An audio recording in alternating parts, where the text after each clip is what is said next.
Hello, everyone. Good evening. How you all doing? I hope you're all doing well, and welcome to the live watch along between Algeria and Congo, guys. I hope you're doing well. I hope you're doing fine, and welcome along. Thank you so much for joining me today, guys. I hope you're all doing well. And look, guys, it's a chance to just step away from the chaos that is Man United and let's enjoy some AFCON, guys. I hope you're all doing well. Please don't, before I start, don't forget to subscribe to the channel. Don't forget to smash a like on the video. All that sweet stuff. Let's have a chill along, guys, and let's get into it, guys. Absolutely. Let me just run through the sides real quickly, guys. Real quickly. So we can start with Algeria. They've got Zidane in goal. Not the Zidane, of course, but Zidane. His name is Luka Zidane. Luka Zidane is a player that plays for Granada in the Segunda Division in Spain, guys. Then we go to the right back. We got Belgali. Rafik Belgali, the right back for Algeria. He plays for Verona in Serie A, guys. In regards to the centre backs, we've got Issa Mandy. He plays for guys. He plays for. Let me just see this. I wonder if I plays for the national team. Blah blah blah. He plays for Lille, guys. Lille in France. He plays for Lille. He is a 34-year-old centre back, guys. That is Mandy, of course. Let's get on to the left-sided centre-back, guys. We got Ben Sebaini.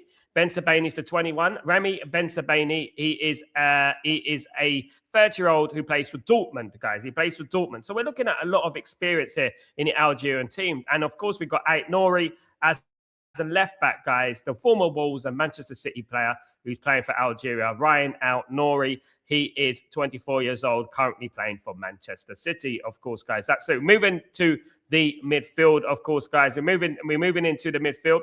On the right side of central midfield, they're playing a 4-3-3, guys. So we got Badoui. Badoui is a 26-year-old who plays for Nice. Of course, not so interesting in regards to Jim Ratcliffe and that then. Of course, the centre of the three is Benacer. Benacer, of course, Ismail Benacer. We might know of Ismail Benacer from AC Milan, Dynamo Zagreb, and teams like that. He is a 28-year-old. So he's been around the block. The team is relatively experienced. The left-sided of the three is Chaibi. Chaibi, the number 17, Farish Chaibi. Guys, he plays in Germany for Bundesliga club Eintracht Frankfurt, guys. So you're looking at all the majority of this Algerian team, and they are, very, very experienced in regards to European football. Riyad Mahrez, we all know Riyad Mahrez, of course. Riyad Mahrez, who played for Manchester City, now playing for Al Ahly. Of course, one of the best wingers in Premier League history, some may say, but very, very good winger, of course, formerly of Manchester City, currently playing for Al Ahly. We got Mazza, guys, and then we got Mohamed Mora. He is a player that plays for Wolfsburg in Germany, guys, 25-year-old striker. So when we move on to Congo, guys, we move on to the Congo national team, of course. Let's get into the goalkeeper position. Impassi, Leonardo Impassi, guys. He plays for Le Havre in France. We go on to the right back, guys. I think they're playing a 4-4. We're playing basically a 4-1-4-1, basically. That's what they're playing at the moment. Well, kind of playing that formation at the moment. But let's go into the centre-backs. Of course, Aaron Wan-Bissaka. Who remembers Aaron Wan-Bissaka playing at the right back for Congo, guys? Used to play for England, now playing for Congo. Of course, guys, he plays for West Ham United, formerly, of course, of Manchester United. We all remember him, of course, guys. Absolutely. Formerly of Crystal Palace as well, Wan-Bissaka. Tuanzebe, of course, we all know Tuanzebe as well. Lots of Manchester United interest. Formerly of Manchester United, currently at Burnley, guys. And 28-year-old, brought up in the ranks at Manchester United, of course. Absolutely. This other centre-back is a guy, Samuel Mutusami. He's playing as a centre midfielder, kind of centre-back kind of thing, 29-year-old, currently playing for Super League club at Trimitos in Greece, guys. He's playing for them. The left-sided centre-back is Chancel Mbemba. Now, Chancel Mbemba, he plays for Lille in France, guys. He started his professional career at Anderlecht. So he's 31 years old. When we're going to the left-back, Joris Kayembe, he's a guy who plays for Genk in Belgium, of course, the 31-year-old. A lot of experience in these teams. And we're going on to the three in the midfield, guys. We've got Bagonda, guys. Bagunda, he plays for Spartak Moscow in Russia, of course. Absolutely. And then we go into the central of the three, and that is in Mukau. Mukau, he plays for League One club, guys, born League One club Lille, guys.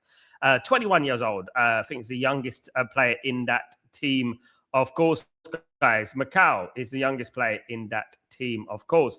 Moving into the left side of that midfield, guys, is Ella.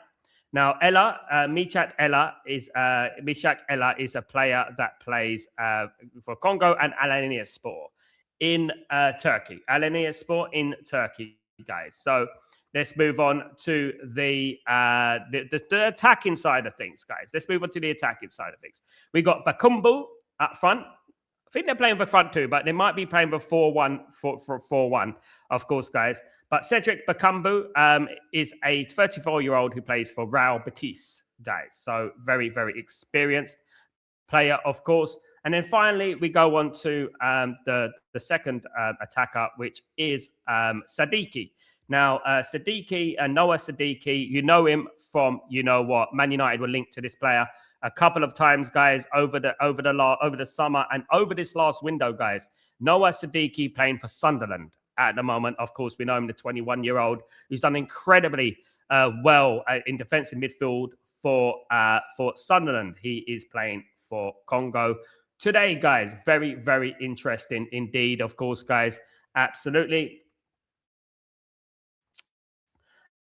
And let's go into the substitutes, if we don't mind, guys. Let's go into the substitute. Let me just read out the substitutes real quickly in regards to everything. Let me just do that. Okay. So we got Mandria in the substitute goalkeeper. We've got Mehdi Doval, Zinedine Belaid, Ramiz Zarouki, Himed Abdelli, Baghdad Bonaja, Anis Haj Musa, Musa Bakra, Osama bin Bot, Adem Zorgene, Yusuf Afal, FN Kabal, Adil Babina, and Radouan Burkane. That's the Algerian substitute bench. In regards to the Democratic Republic of Congo, we got Steve Kapwadi, Dylan Batu Bosinga Sika, Nafael Mbuka, Samuel Essende, Gal Kakuta.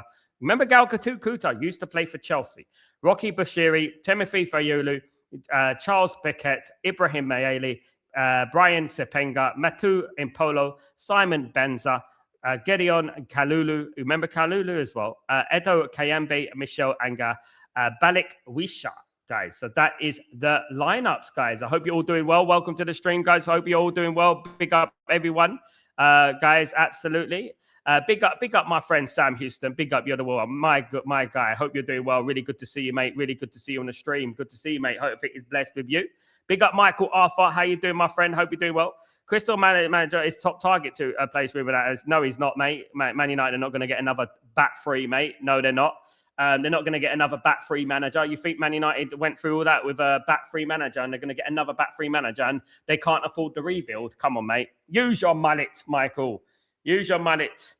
They're not going to get him. Anyway, he's below Amorim in the league. Amorim beat him this season, didn't he?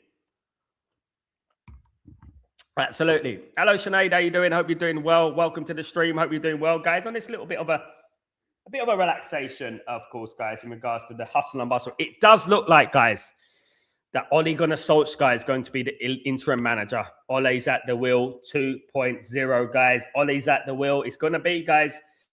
I'm sorry. It's going to be Ole at the wheel again. My goodness me. What do you make of that, guys? Ole, what do you make of Ole at the wheel 2.0?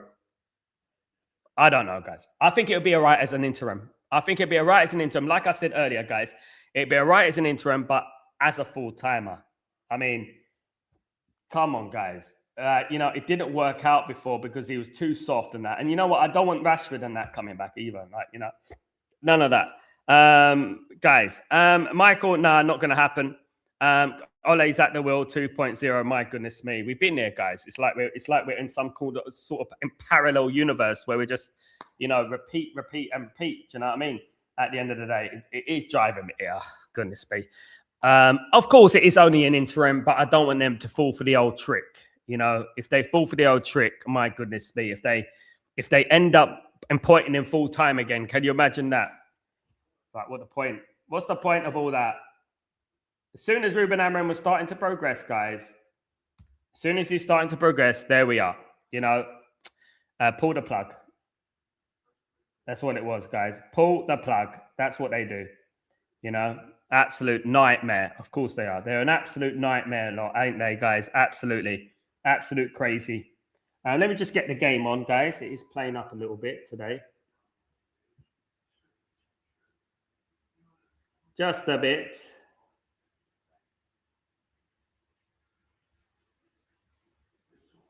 Let's get the game on. The game's about to kick off, though, guys. I hope you're doing well. I'm not too bothered, to be honest, Michael. I'm not too bothered. I just think that we're not going to win anything, mate, with this ownership. There's no point. We can have anyone in charge, mate. We've got Ineos and the Glazers. Doesn't really matter, mate. Get anyone you want. You know, we are not patient enough to see through projects. We're not patient enough to see through projects. So it makes no sense to even dream about managers now, you know. We sacked about 10 managers in 12 years. What's the point? You know, we can't stick to a plan. That's what we're not going to stick to a plan. So there's no point. Do you know what I mean? And there's no point even talking about managers for me. Honestly, tired of it, to be honest. Tired of it. Tired of rinse and repeat. Tired of going back in time. You know, I don't like going back. You know, one thing I don't like is like going back. Like Ole, you know, Ole Gunnar Solskjaer, which is going back, isn't it? It's going way back into time, you know? Yeah, and that's something I didn't want to do. Of course I didn't, you know? So annoying. So frustrating, guys. It is frustrating, you know, because people don't have the patience. They don't have the patience to see it through. And that's the thing, you know, and that's the overriding fact, you know? And that's what I would say about it. You know, and we have to look at that and say, well, who cares who comes in if no one's gonna, if we're not gonna give any patience, any amount of patience, there's no point, you know. Just see if I can get this game on, guys. It's playing up a little bit.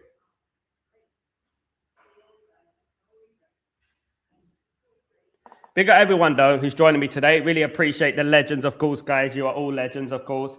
You guys, absolutely. Here live, of course, for the watch along between Algeria and Congo, guys.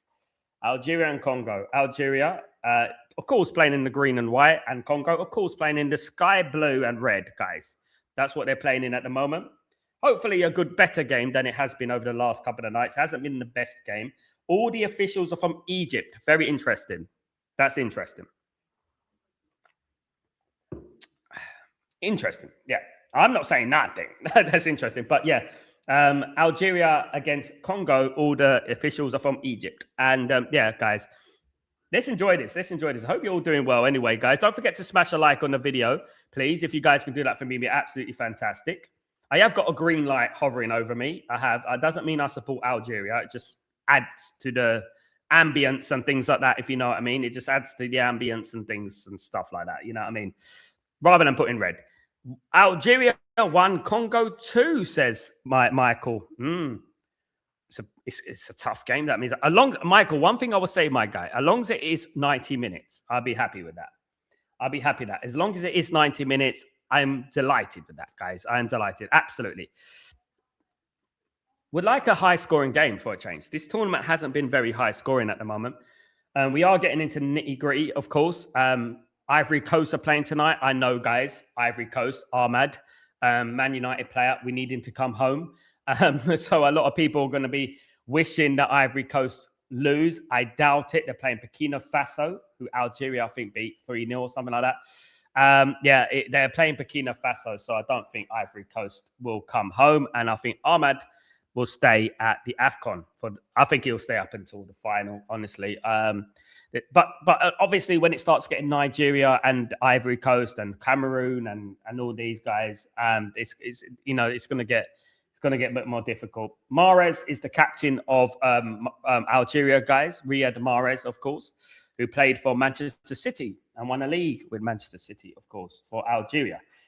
All right, guys, we are in Rabat in Morocco, guys, and we are about to kick off this last 16 tie between Algeria and Congo. Best of luck to the both of them. Right, cleared away from Algeria straight away, guys. So what, guys, what do you think of it anyway? What do you guys think about Ole at the wheel 2.0 for the time being? I mean, as I said I don't mind as long as it is at the wheel for the time being. It is a rent-a-car. That's what I would say. I would say as long as it's a rent-a-car, Ole at the wheel, I don't mind Ole being at the wheel. Do you know what I mean? At the end of the day, because I don't want Ole being at the wheel permanently. Do you know what I mean? So, Sal, why do you do teams? Why do you do teams that involve in Manchester United players? I do every team, Michael. Every team. I've done a watch along for every African team so far. So that is a myth. It's not my fault that that there's Man United players in the team. There's no Man United players in Congo's team anymore. Wan-Bissaka played for West Ham. There's no Man United teams in the Algerian team, my guy. So I don't know your logic with that, really.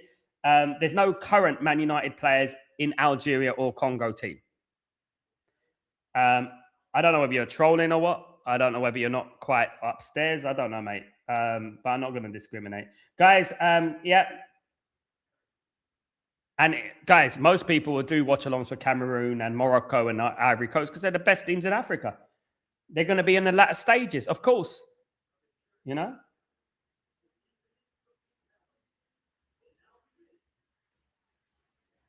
That's like saying, watching the Champions League and saying, Sal, why do you do watch-alongs for only Spanish players? I mean, well, loads of Spanish players play all around Europe at the end of the day, the big teams. Big up everyone, though. Don't forget to smash a like if you can do that for me.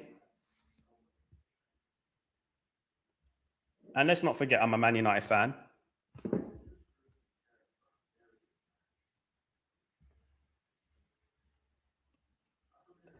Yeah, there are no, just to clarify, there are no Man United players in Algeria or the Congo team, guys. Just to clarify that for our friend downstairs.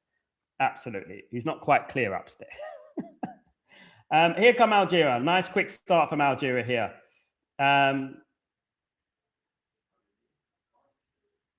Yeah, cleared away. Big up everyone. You absolute legends for joining me today. Thank you very much. Who are your favorites, guys? Who are your favorites for this game?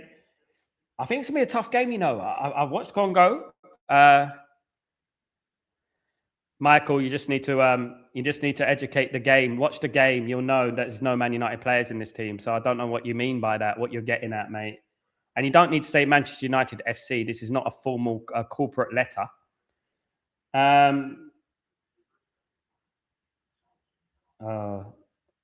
Silly Michael, hey? Silly Michael. Yeah. I do watch-alongs for all kinds of football teams. I'm going to be doing the World Cup. You know what I mean? As well, guys. I will be doing the World Cup, so that's going to be interesting. Actually, England have no Man United players at the moment, do they? England have no Man United players at the moment. There's not many Man United players play around now. You know, only a few guys, you know? Well, it's not like the old days anymore. It's not like the old days. Guys, who's your favourites for this? I mean, Algeria, I've been told, are one of the favourites for this tournament. They're one of the few teams that could actually win the tournament. They've got a lot of experience in their team, of course. A lot of the players obviously play in Europe and stuff. So, yeah, they've got a lot of experience in their teams and stuff like that. Do you know what I mean? At the end of the day. Cleared long ball, guys. Let's have an exciting... It's going to be a foul. Yep. Can't give a yellow card for that. It's a little bit harsh. Come on. He's not going to give a yellow card. Good. Because you can't give a yellow card for that. That would be absolutely madness. Sebastian, the Congolese manager, looks like a villain out of James Bond. That's what he looks like. He looks like a villain out of James Bond.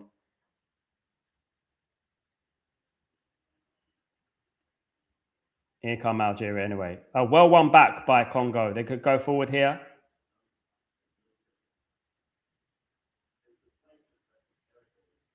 But Algeria have won it back.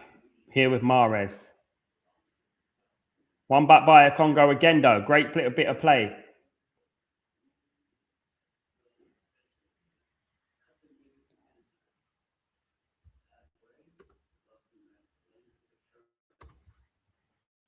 Don't forget to smash a like, guys. Absolute legends.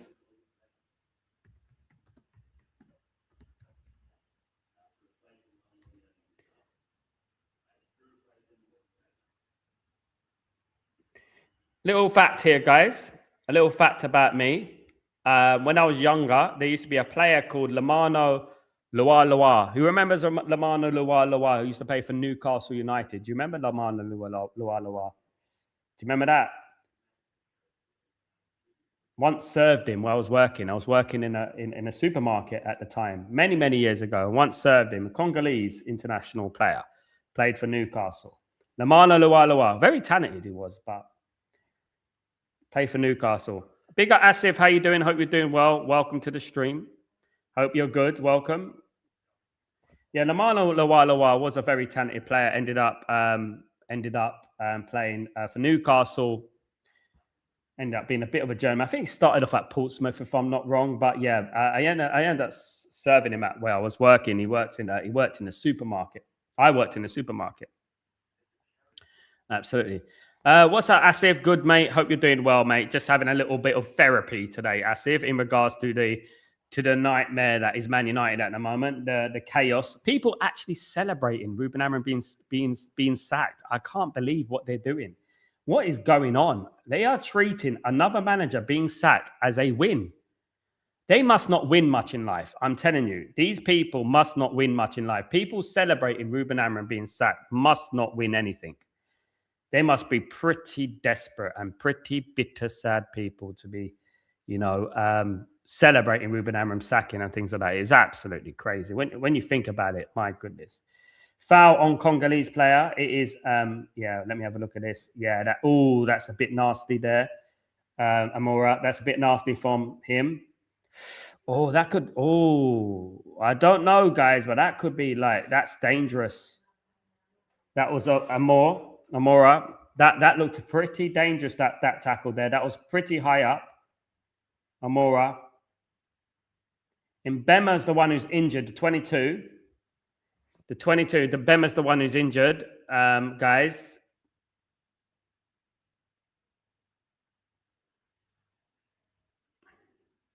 And Mbema's the defender, of course, who plays for Congo.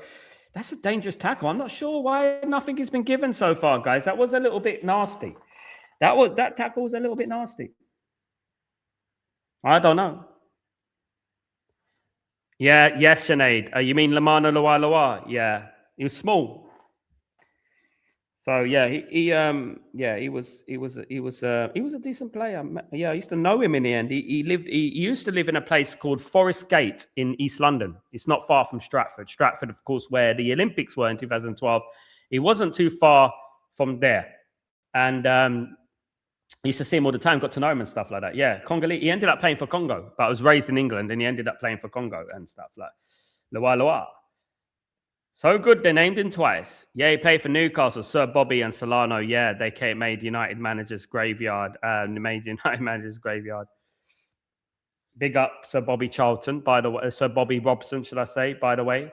Absolute legend of the game. The reason behind R9 was because of Bobby Robson. Just never forget. Never forget. You know the way that Barcelona play now? A lot of it's down to Johan Cruyff and Bobby Robson. You know that? Ask Jose Mourinho how important Bobby Robson was for his career. Bobby Robson was so important for Jose Mourinho's career. Jose Mourinho at the time was just an interpreter, wasn't he? Of course, Bobby Robson is a Spurs man, but he ended up going Newcastle man. He ended up managing Barcelona amongst PSV. That's where he discovered R9, Ronaldo. Very, very great. Great manager. Came within a whisker of getting England to the World Cup final in 1990. Lost on penalties, of course. Let's not forget. Chris Waddle over the bar. Stuart Pearce over the bar. Remember that. So Ollie's at the wheel 2.0, guys, for an interim basis. As I said, I don't mind Ollie being at the wheel as long as it's a renter car. And because I don't want Ollie at the wheel full time. Because at the end of the day, we know what happens when Ollie's at the wheel. Don't we? We know what happens when Ollie's at the wheel. It's not going to succeed. He's no, you didn't do it once. He's not going to do it again, and not going to do it anyway any other time, guys. Absolutely not.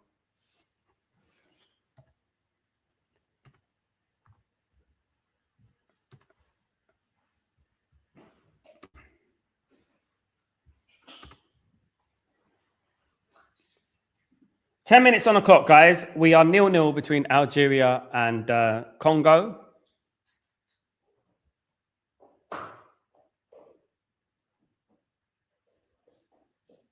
Nil, guys. Yeah. Sorry, guys. Yeah. Mahrez on the Amora's on the floor this time. Now it's him who's going to be. Yeah, look, it's a bit of payback there. That's what you get. That's what you get, guys, when that sort of thing happens. When you make a nasty challenge. That's what you get, guys, isn't it?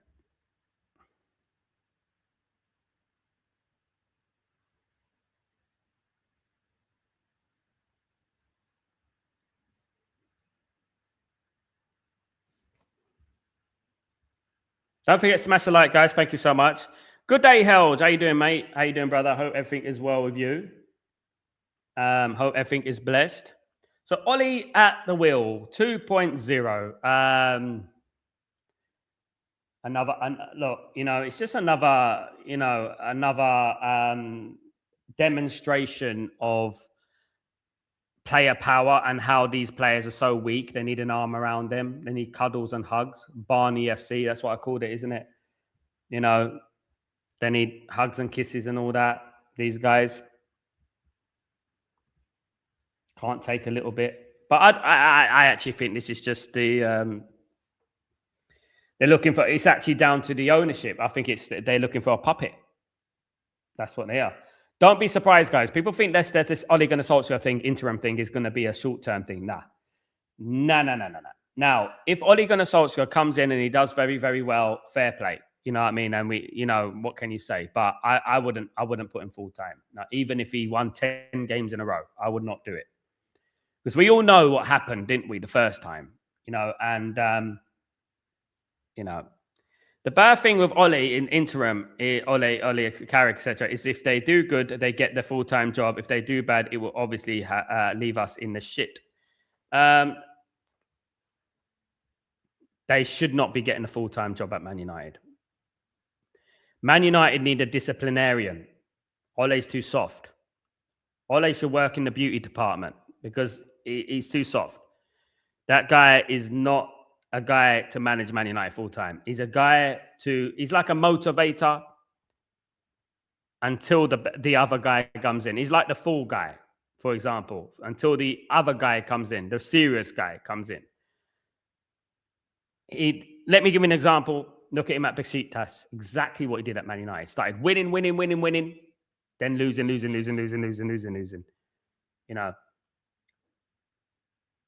And he's too nice. I remember he apologized to Rashford. I couldn't believe that. Ole Gunnar Solskjaer apologizing to Rashford. My goodness. Unbelievable. Nah, he's a lovely bloke, but man, we're going backwards, guys. But this is the whole thing. This is the whole thing about what I think, is that it doesn't matter who we get. They're getting Ole Gunnar Solskjaer, not because of football. They're getting Ole Gunnar Solskjaer to cover up for their own incompetence. They're getting Ole Gunnar Solskjaer so it plays on the heartstrings of the fans.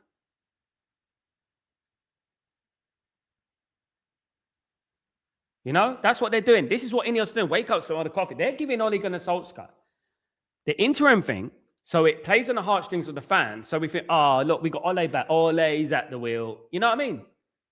So they're using Ole as basically a tool for the fans not to turn on Ineos because of their incompetence.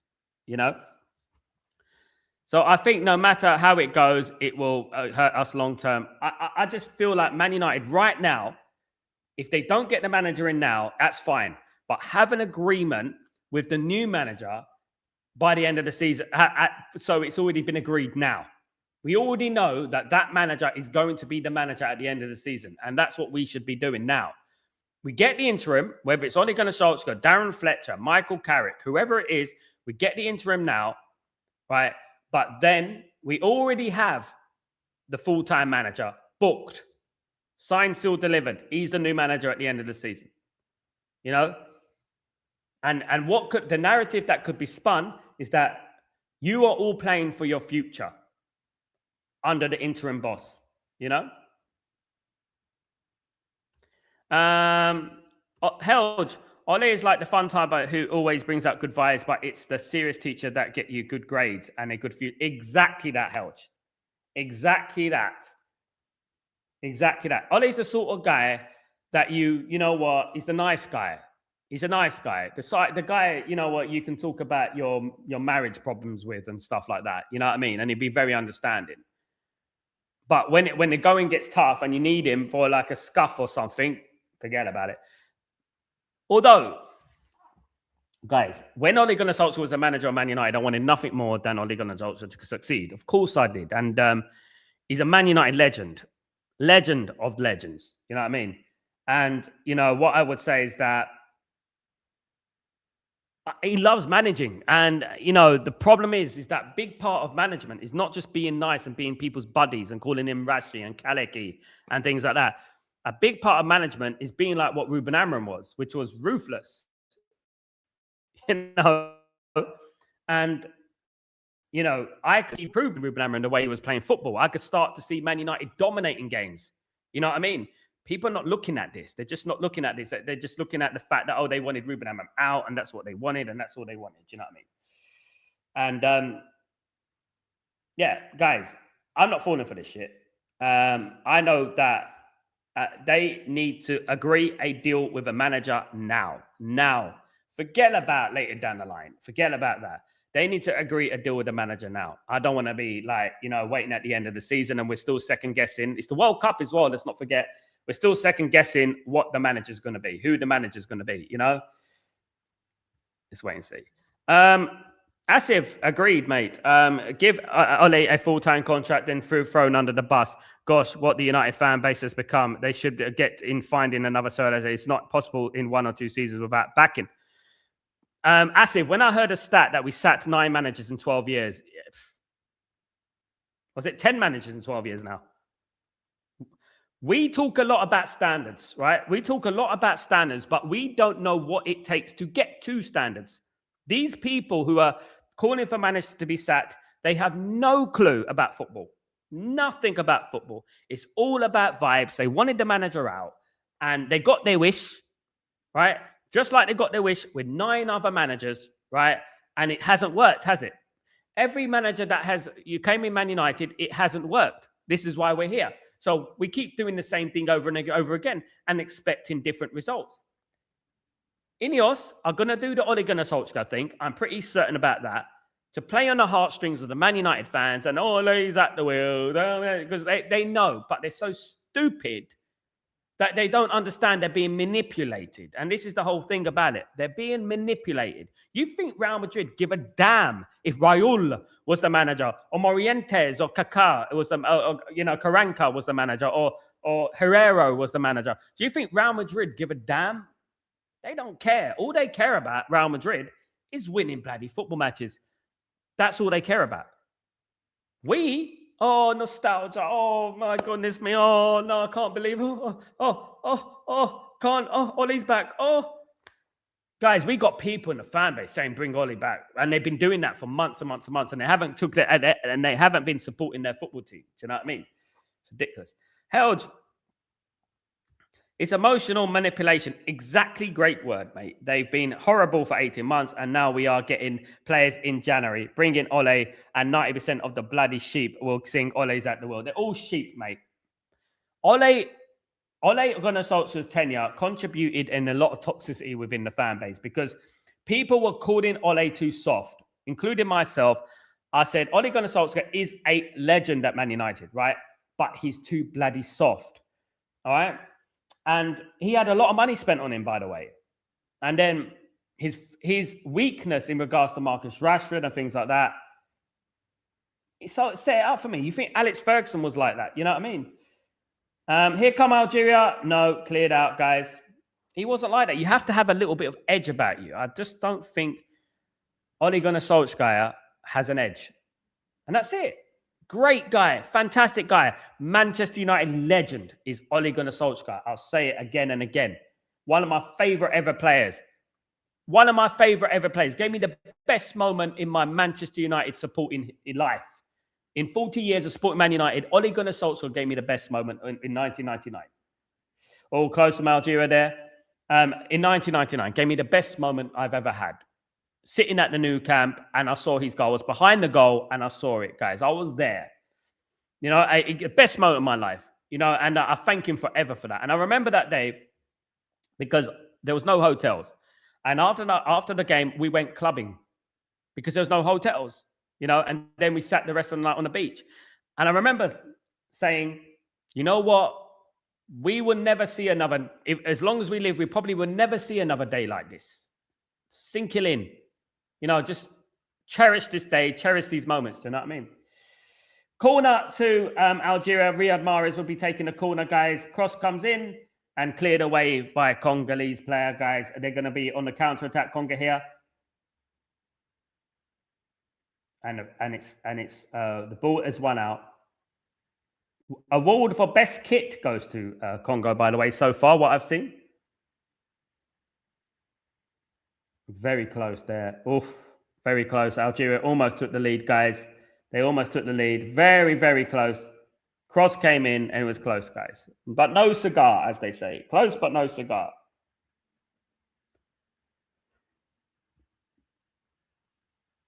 Helge, like you say, our players and the board need an authoritarian, yeah. What has less authority than a caretaker interim? Exactly nothing. These players will dictate and walk over whoever comes in. Yeah. Harry Nedbat was going mad because he injured himself and had to be replaced. Harry Redknapp. What happened to Harry Redknapp? Big up, Bobby. What happened to Harry Redknapp? Harry Redknapp's not playing football anymore, is he? You mean Jamie Redknapp or Harry Redknapp? Imagine how slow the summer will be. Most players will be at the World Cup and have a holiday afterwards. Some, Nagelsmann, Tuchel, if they want a World Cup manager, most of them want to be returning before 30th of July-ish. They're going to have their break, isn't it? This is the thing. This is what we were saying. This is why they need to do business in January, isn't it? And, you know, convenient, isn't it? Sack Ruben Amorim. Well, hey, sack Ruben Amorim. Cover up the transfer window. We're all talking about Ruben Amorim. We're not thinking about transfers. We put transfers subconsciously at the back of our head. That is it. Welcome to the chaos. Welcome to the manipulation and the psychology, which is Manchester United. Absolutely crazy, guys. It really is mad, isn't it? Supporting this football club. We are owned by leeches. We are owned by stingy billionaires whose only money is assets and ripping people off and sacking people. And that's how we got rich. Absolutely. I guarantee you, Kenny, it's going to be 2 weeks and they'll be singing out Ollie at the wheel, mate. I'll have you on the show. You'll be singing Ollie at the wheel. Is that Chaibi in the midfield, by the way? I really rate him. Same with Benassar. I have always been, but yes, Chaibi. Yeah. Asif, get one of those bloody pundits to manage United. Let them come in and let's sacked managers do the punditry on them and all those plastic fans who forgot Glazinios issue but go against the managers. Thank you so much, Asif. You know what? They know so much about Man United's heritage. They know so much about Man United's history, isn't it? Why don't they go and manage Man United? Because they know so much, don't they? They know so much about this football club. Why don't they go and manage Man United? Why don't they go and show us how good they are? Mickey Butt, Paul Scholes, do it sitting next to a Leeds United fan slagging off Man United. Go and do it, Paul. Go and do it, Nicky. You know so much about the football club. Gary, go on, mate. Go and manage Man United. Go on. Because at the end of the day, you know you can't do it because Gary Neville was the worst manager in Spanish history, in the Premier League history. Oh, close from Congo there. I thought that a long time, what Asif is saying, putting Keane in there, he would get one bad word in the media, TV said about him, not one a bad podcast. Nothing's going to be said about Fletcher. Anyone who comes at Ole Gunnar Solskjaer, nothing will be said about them. It will be all a bed of roses. Oh, you can't say that. Oh, you can't say that. No, you can't say that. It'll be all a bed of roses, guys. They are just, guys, they're bigots and they're ignorant. I don't care if they play for Man United, right? Gary Neville's ruining his legacy day by day. You know, I look at Gary Neville now. I don't think of Gary Neville. The Gary Neville won a treble. The Gary Neville won so many trophies. I think about Gary Neville and I think, what a prat. You know, I used to like Paul Scholes. I used to go, almost from Congo. I used to like Paul Scholes. Corner came in. It was a header. But Paul Scholes should have kept his mouth shut. He kept quiet for 20 years, Paul Scholes. 20 years he kept quiet. And now he suddenly saved up all those words to start talking. Toe-sucking Scholes is one of those annoys me the most. I hate 97 of what he comes out with, nasty mouth. He's a nasty character. Guys, just because it's Paul Scholes, there's a reason he kept his mouth shut for 20 years. Now I know. You know, he comes out every single time, unless it's one of his mates or a narrative, everything that bloody comes out of his mouth is an absolute contradiction. He said, guys, quote this, right? He said, Man United, they shouldn't be playing with a back three. They shouldn't be playing wing backs. And then what does he say? Get Glasner. The contradictions. Glasner plays a back three, by the way. 26 minutes gone, guys. Algeria nil. Congo nil, Democratic Republic of Congo. That's one of the hardest things to say. Democratic Republic of Congo. No wonder it's DR Congo, Dr. Congo. Democratic Republic of Congo. Big up, Helge. We call them Congo. That's what we call them. Big up. Algeria on attack here. Riyad Mahrez. Lots of strength I would add in that Congolese team. Very, very good strength. I like that strength that they've got. You know, now here's Riyad. Here we go. Number 15 on the left-hand side. Of course, a lot of experience in this Algerian team. Of course, lots of experience in the Algerian team. A lot of it. It's going to be a foul, is it? No, it's free kick, throw in to Congo, guys. It's a throw in to Congo.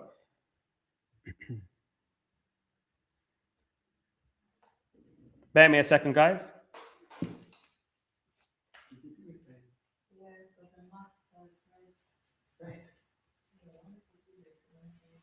Is it nice?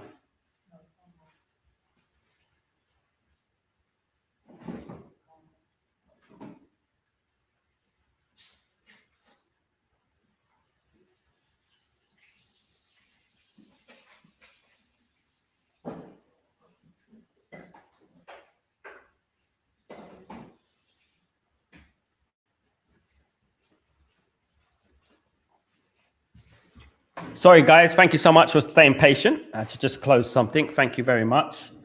Legends. Cheers. I shouldn't be drinking coffee at this time, but I do drink coffee sometimes. I drink coffee at this time. Sometimes. It's been a long day, guys. It's been a long day, guys.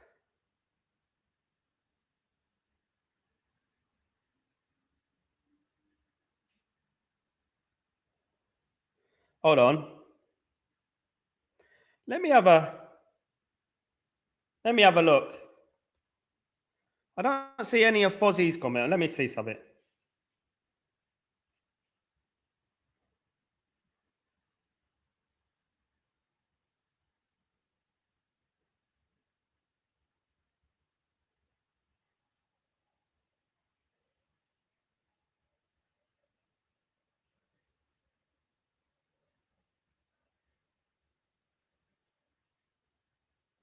Big up, everyone. Good evening, Ephraim. How you doing?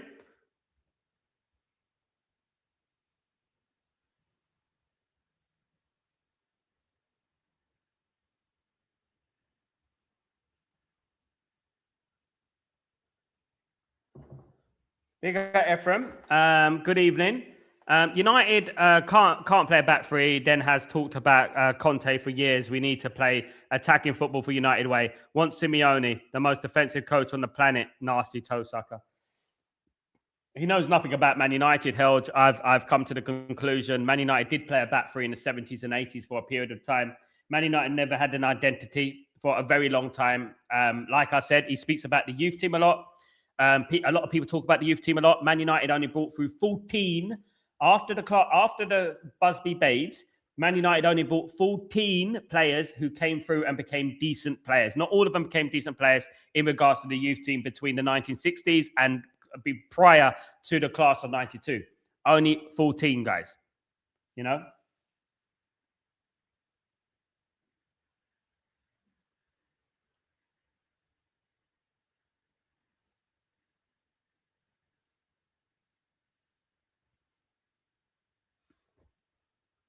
Hell, I just don't think they're fair.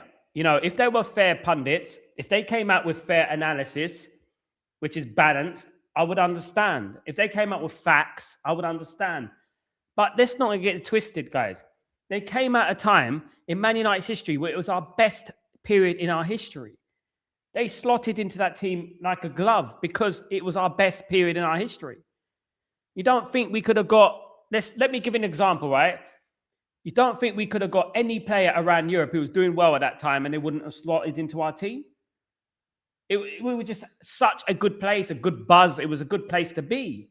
They were fortunate, and you know what? And fair play to Paul Scholes, became one of the greatest midfielders of all time.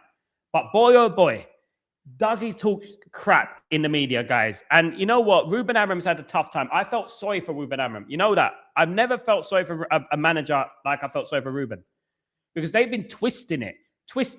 Imagine what he must feel every single day, whether it's the ex-players, whether it's the ex-pros, whether it's the ex-managers, whether it's the fan base, content creators, everything on them, on him, non-stop, right? Then you got Jason Wilcox, who's going to be sacked, by the way. He's going to be sacked as well.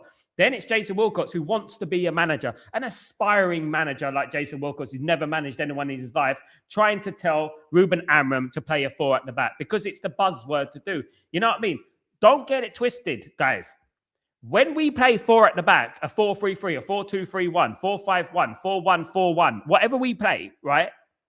I'm going to be reminding people when we get slapped up, I thought it was the formation. I thought it was the tactics. I'm not accepting anything tomorrow but a Man United win. I'm going to be strict now. Nothing but a Man United win. You know why? Because Ruben beat Burnley. And you know what? At the weekend, we're playing Brighton. And you know what? I expect nothing but a win. You know why? Because Ruben beat Brighton, right? And that's all I care about. That they have to win the game. I'll support them, of course, with all my effort. But you know what? I'm not going to be letting them off the hook. Absolutely not. Held, it's like we have a good chefs at Pizza Hut, probably amazing at making pizzas, but no effort about running the business itself. They should shut up. Exactly. Even if you have a hard, like, for example, if you were an engineer, Held, right? If you were an engineer, right? And then you got the HR department telling you how to do this and how to do that. If you're an electrician, you know, if you're a musician and your manager's saying, sing like this, you know, it's, you know, your agent telling you, oh, why don't you kick the football like this? You know what I mean? It's crazy, isn't it? You know, honestly. The worst thing about it, Helge, the worst thing I would say about it that upsets me more than anything is that people actually celebrating it. The sad excuse for human beings they are. People actually celebrating it. Helge, I saw a clip of Neville with KG and Alice talks waffle where he said he wants Simeone.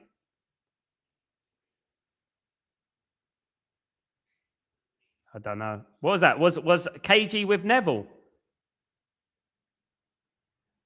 When was KG with Neville? I never seen KG with Neville. Was he with Neville?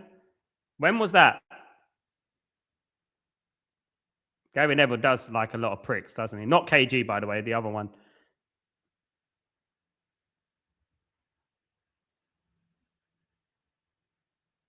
Ephraim, Sal, some of our ex-players do not give any managers a time. They annoy me. I know, mate.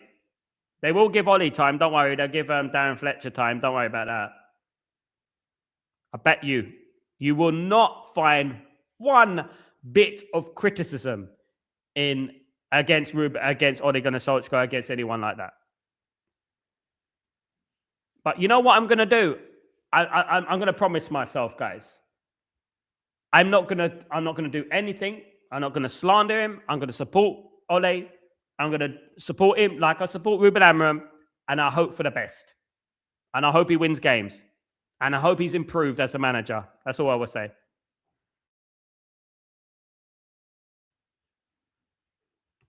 Yes, Sal. Neville said, where did they speak to Gary Neville, Helge? Where was that?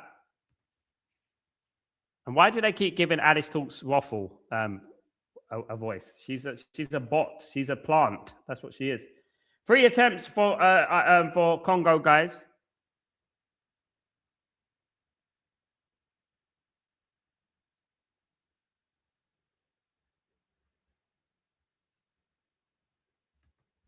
Oh, that one. Yeah, they invited me on there, Helge. They invited me on there before, but because I'm living in the UAE, I can't go. Helge, I'm going to eat dinner, but I'll be back in a while, legend. See you in a bit. See you in a bit, Helge. Take it easy, mate. Enjoy your dinner. Bon appetit.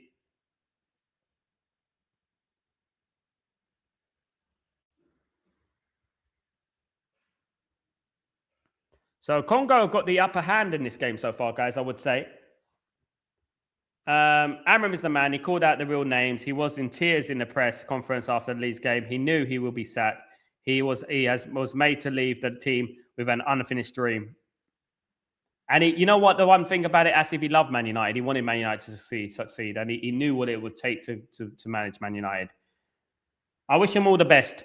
Asif, you know what? Someone like Ruben Amorim will go to Man City and win it all, mate. You know that. He will go to someone like Man City and win it all. I would love him to go to Man City. I would love him to go to Man City because watch what happened with proper backing.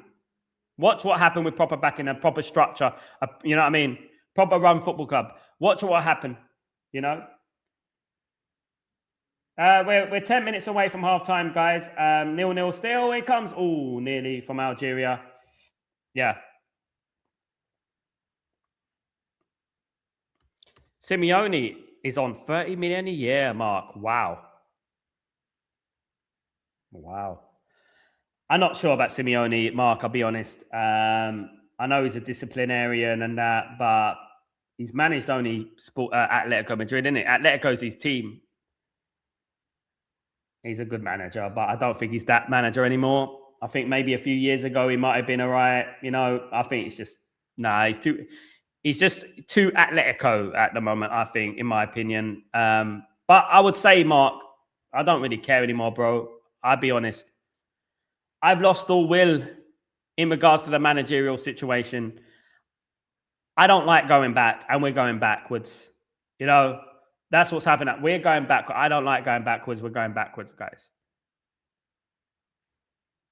United can't afford shit, mate, Mark. Well, they can, but they won't pay it.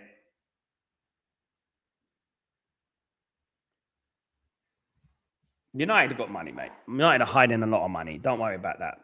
They got money, mate. They just don't want to spend it. That's all it is. At the end of the day, when you're looking at managers, like you put yourself far away from everything and just think about managers coming to Man United and you think, right, Simeone, walking through at Old Trafford, right? Would it be a good move? Would it not be a good move? How would you feel about that? And you think about it and you think, it's hard, isn't it? It's hard. But one thing about Simeone, he's a disciplinarian. He's disciplined, you know, and he doesn't mess about. That's one thing about Simeone. You can't mess about with Simeone. You know who I'd love to see back at the club? Eric Cantona. I would love to see Eric Cantona back at the club.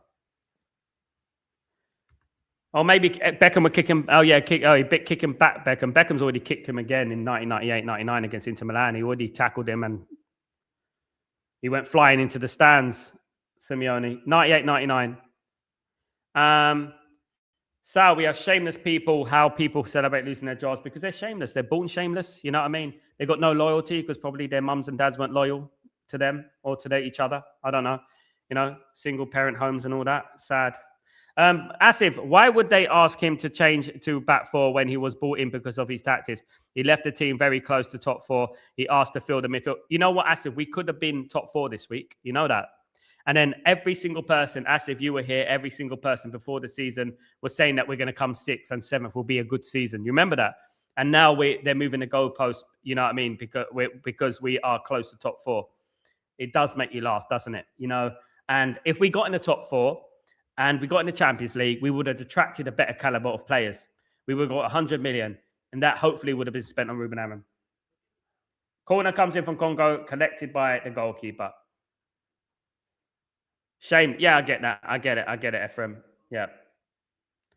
It's ridiculous, guys. It is really ridiculous the way this whole events have unfolded. Do you know what I mean? Really, really sad as well. It's just, I feel like I'm not, look, at the end of the day, I didn't want Ruben Amorim to get sad, but I'm not bothered about it in the thing, because he's good. He's going to be a millionaire. He's going to be a millionaire. He's fine. He's a millionaire already. He's multi-millionaire. He's rich. He's going to be good. He's going to be fine. The one thing that upsets me is that Man United taking backward steps and we're owned by the Glazers and Ineos. That is what upsets me. We're left with the shit. We are. You know?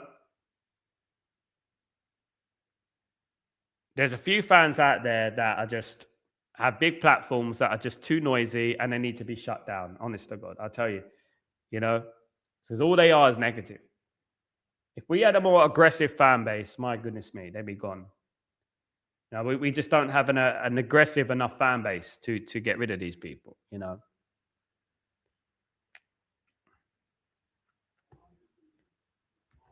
Ephraim, so Ineos sympathiser will say we rather wait for Anderson, Wharton, Blaber than signing now because they're bootlickers, mate. That's what they call them. The Ineos bootlickers, the Glazers bootlickers. That's what they are, isn't it? That's what they are at the end of the day.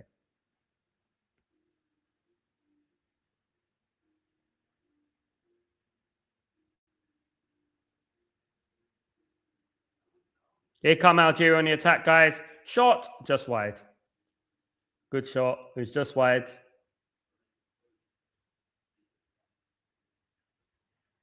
Very close. Still 0-0, guys. We are 41 minutes into the game. 0-0. No one really, the number 22 there with a good shot, no one really has really taken charge of these last few games. The 22 is Mazza. Mazza is the striker for Algeria, by the way. He's the one who took the shot.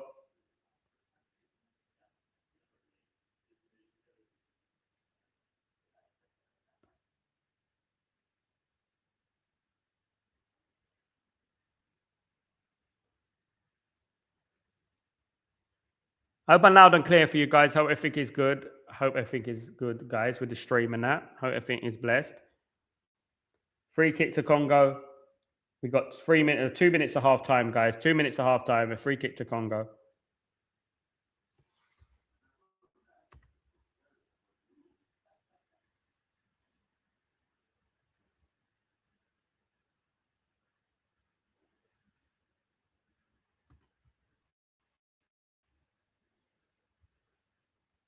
Asif, the problem is that these ex-legends mostly have played under Sir Alex Ferguson. They have zero experience of changing a manager. Exactly. It was easy for them to settle in a quality United team. They run their mouth like a road. Yeah. This is exactly what it is, Asif. Alex Ferguson made them self-righteous. They made them think they know it all because they're so successful, but they forget. Let me tell you something, Asif. Back in those days, right? Let's give them the scenario. If, for example, Alan Shearer, Robbie Fowler, right? Gary Speed, Robert Lee, you know, all these players, Kevin Gallagher. Oh, I mean, I can go on and on and on. David Batty, you know, if any of those players played under Sir Alex Ferguson, they would have won the same as Paul Scholes. Alex Ferguson was the genius. He was the genius.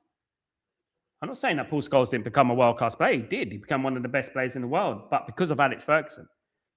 And I guarantee you, if Alex Ferguson had Bruno, Mbeumo, Cunha, you know, in his team in the 90s, they will do the same. They'll be good. They'll be winning things, you know, because we built something with patience, by the way, with patience. And anything that came into that club, the structure was already there just to slot straight into it. And it's easy. Now, it's like, oh, well, you know what? Manager will get sacked soon anyway. You know what? The manager's going to get sacked. Who cares? The manager will get sacked. That's it. Do you know what I mean? It's ridiculous. Guys, we're close to half-time, guys. It's 0-0 between Congo and Algeria. Guys, Big up everyone who's joined me today in the stream. Really appreciate you all, guys, on this very, very hectic week. Don't forget, tomorrow I am live for Burnley against Man United.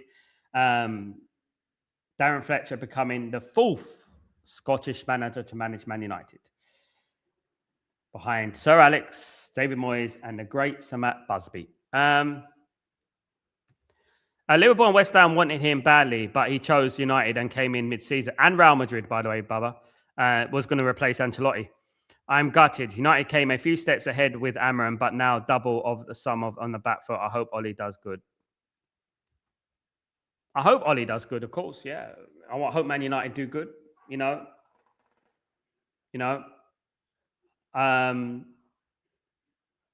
So probably what I've heard is that obviously Fletcher will do the 2 games, and then it will be Ole Gunnar Solskjaer for the interim for 6 months. But Ole will do the 2 games. I would have tried to get Zidane for 6 months, pay him a big bunch of money, get Zinedine Zidane for 6 months, see how it does. Try something different. Do you know what I mean? Maybe Roy Keane. Roy Keane obviously would fall out with the ownership as well. I would have got Zinedine Zidane for a few months. See if we can do it, but they won't. He will never come to this shit show. It's halftime, guys. Algeria 0, Congo 0, guys, in this last 16 tie between Algeria and Congo. Of course. Yes, guys, nothing to write home about. Congo have had a little bit of the better of the game. They've had the best chances. Impressed with Congo today. Algeria not really playing to their level, but yeah, it's 0-0 at the moment, guys. All to play for at halftime, guys, in the African Nations Cup. Last 16, guys, of course. Let me just read this. Yeah, I can't see you. I can't see him. RD United.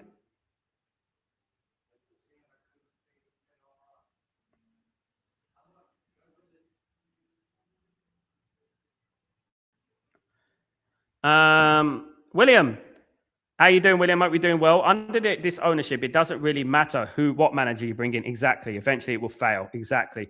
These greedy have been killing us for 20 years.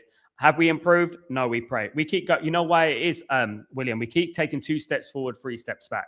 You know what I mean? And that's ultimately the problem, isn't it? That's ultimately the problem. 2 steps forward, 3 steps back. Sal, do you think Sir Alex Ferguson will be blamed for not calling the owners? He used to blame, yeah. Like, I got a lot of respect for Sir Alex Ferguson. He's the greatest. He's the GOAT. Algeria got 58% of the possession, guys. 41% for Congo. Algeria got no shots on target. Congo got 1. Passes completed, 188 to 135 in Algeria's favour. It's fairly even in this game. It's fairly even. Bobby, I missed what you said about the fans celebrating. My blood internet cut out. I was talking, big up, Bobby. How you doing, my friend? I was just talking about fans who celebrated Ruben Amorim being sacked. I think it's a disgrace. We have people, you know what? Like, we have people around the world mocking them, like clowning these guys. You know that?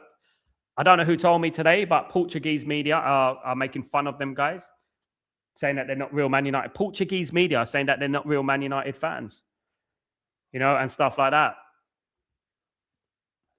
William, Ollie has a good away record. It really ain't bad at all. Let's hope he can continue, this for the rest of the season. He has a good away record. Let me tell you why he has a good away record, William. Because of COVID. That's why. The COVID season, there were no fans in the stadium, mate. No fans at all. And as it's been proven time and time again, a lot of these players and the surrounding environment, they play well when the heat is off. They play well when the heat is off. Ole Gunnar Solskjaer's tenure as Man United manager was separated into a couple of results, which was beating PSG in the Parc de France 3-1. That was 1. And also coming second in the league in COVID season.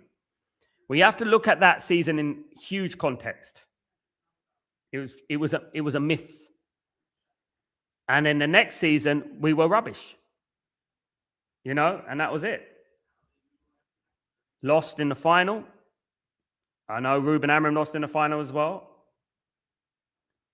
But the problem is, William, whether we get Ole Gunnar Solskjaer, whoever we get, they're not going to back him.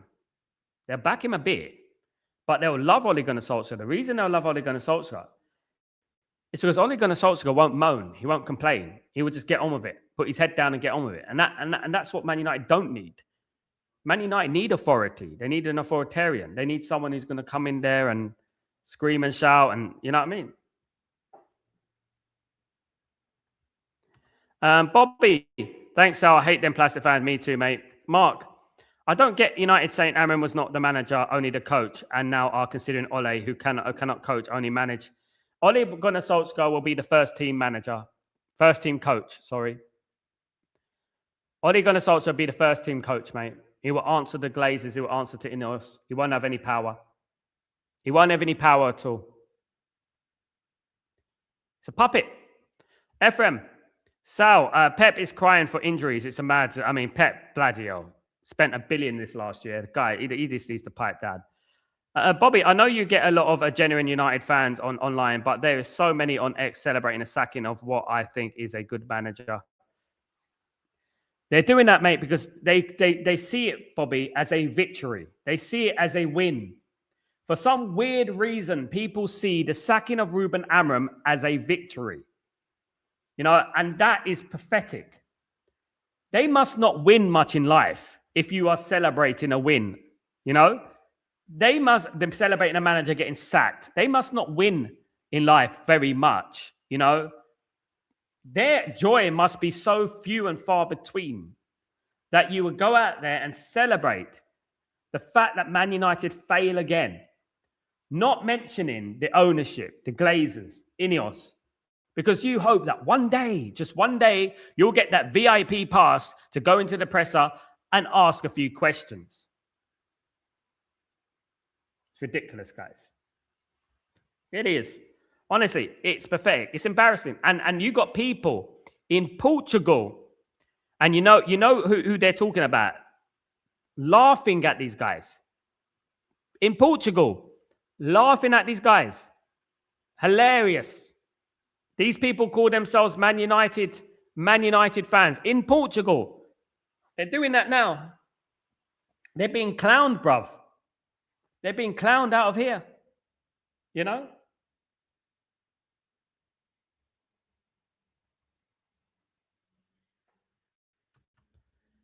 William, anyone celebrating Amorim losing his job, you really need to look at yourself. Absolute low lives. They are low lives, mate.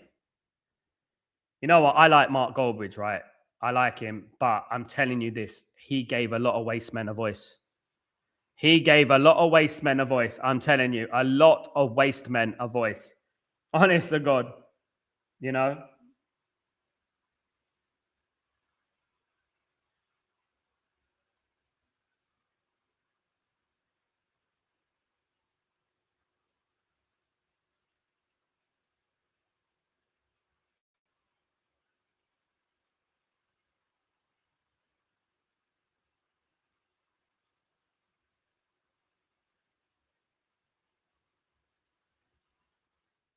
You know?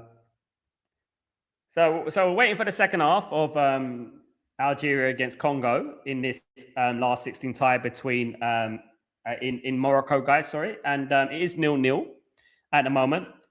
More of an entertaining, quick game than the last couple of games I've watched. This one, a lot more quicker, a lot more aggression in this game. Looks like there's a lot more talent out there today. Do like the look of this striker, Maza playing for Algeria. I do like the look of that player. Looks quite good. Looks quite decent.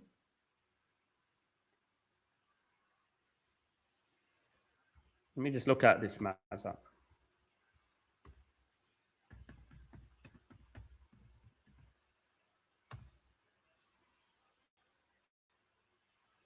Ibrahim Maza plays for Bayer Leverkusen, 20 years old. Come on, come on, Tyberg, do your scouting.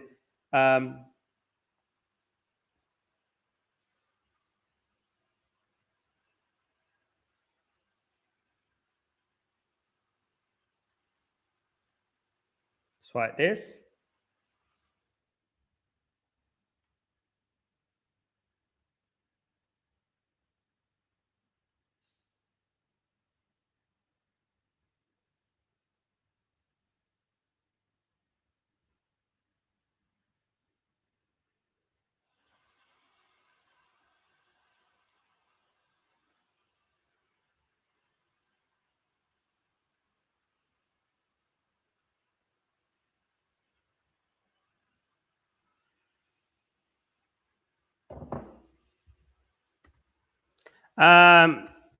Big up. Sal, Ole is too soft to be a United manager. Full time. Yeah, full time is too soft. Yeah. He can't change the way he is. He's a nice guy. Can't change it. Asif, trust me, Sal, United is not in a position to bring a class manager as Indizan or Enriquez. I cut my hairs if they manage a class A manager. Not now, not in the summer. United, unless United reaches that level.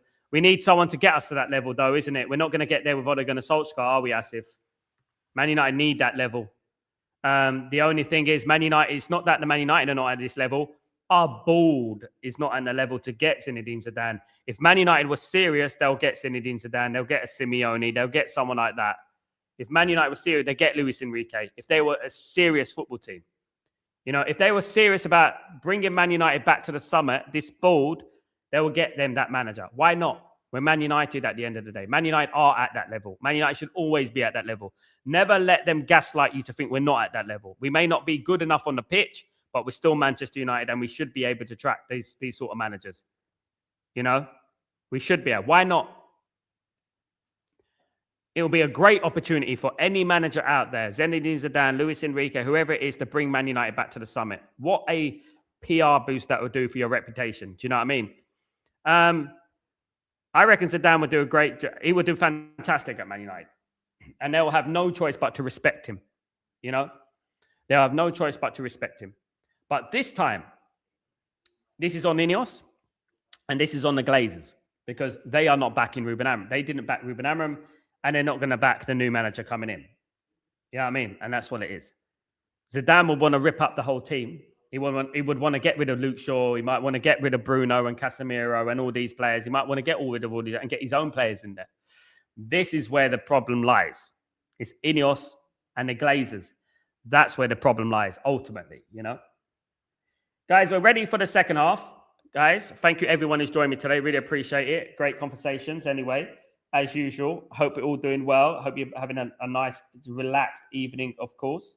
Hope you're having a nice, relaxed evening. Hope everyone is blessed and everyone's great, guys. Absolutely.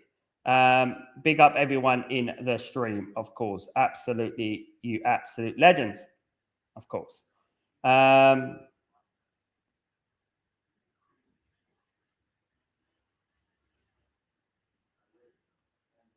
seeing people messaging on my videos. I heard Ollie's coming back. What a joke. What can I do?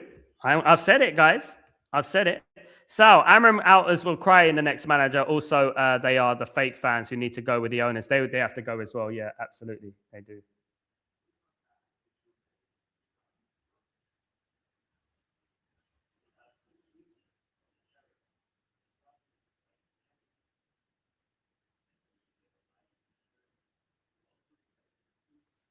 Rabat in Morocco, of course. Morocco, this is where the game is being played. Looks like a nice part of Morocco, actually. It actually looks quite nice.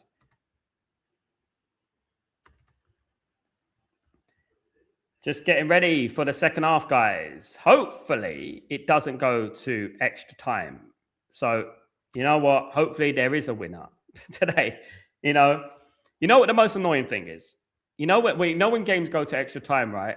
And you go through all that extra time, right? And you think, okay, it's extra time. It's going to be penalties. It's going to be entertaining. And then the team score in the first half of extra time, like in the first couple of minutes. And you're like, oh, why did you go to extra time? Why did you do that to me? I'm not even going to get the joy of watching a penalty shootout. Unbelievable. You know, that happened yesterday to me, by the way, with Egypt. Always glazes out, never rest until they've gone. We should never rest, Bobby. We should never rest until they've gone. They're absolute parasites. Destroyed this club from top to bottom. We are in this position because of them, you know? Absolutely not. So I heard that Man United might be looking for a new sporting director, which means that Wilcox might be out the door. You know? So he should be, in my opinion. Showing too much power. He's getting involved too much. And we kind of predicted this, didn't we? Though we predicted this. We predicted that these too many chefs in the kitchen going to get involved too much, especially people with egos. That was always going to happen. But it's very interesting to see what Man United do. Ole had Cavani then, that too, in COVID, but Ole was better numbers than over Baldy Ford. Yeah, but Baldy Ford wins trophies. It's ultimately what the thing is, isn't it? Great managers get over the line. They don't concentrate on little meaningless stats. Man United during our heyday in our most successful years never cared about it. Never cared about stats and things like that. And all that business, Ragnar, what's going on, my friend? Hope you're doing well. Hi, Sal. Thank you for all your hard work, brother. Thank you so much for joining me, mate. Really appreciate you, man. Thank you. Really appreciate the kind words. Really do. I think he's going to be sacked, Kenny. I think Wilcox will be sacked. I think he will. William, Glazers and their brother don't care about success. It's all about money, fattening their pockets, isn't it? It's greed, just greed. It's always been about that.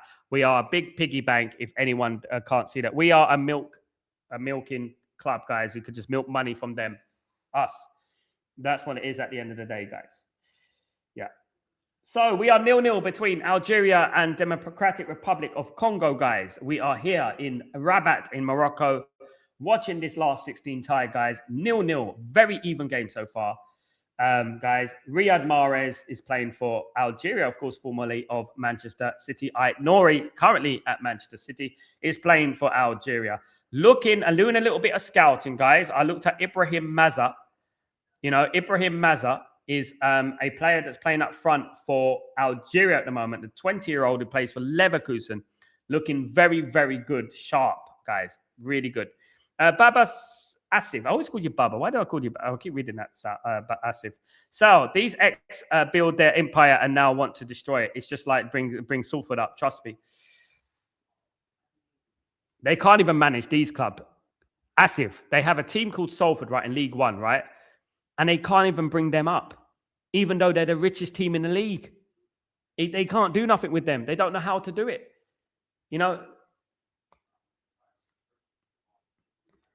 Build a bonfire, put the Glazers at the top.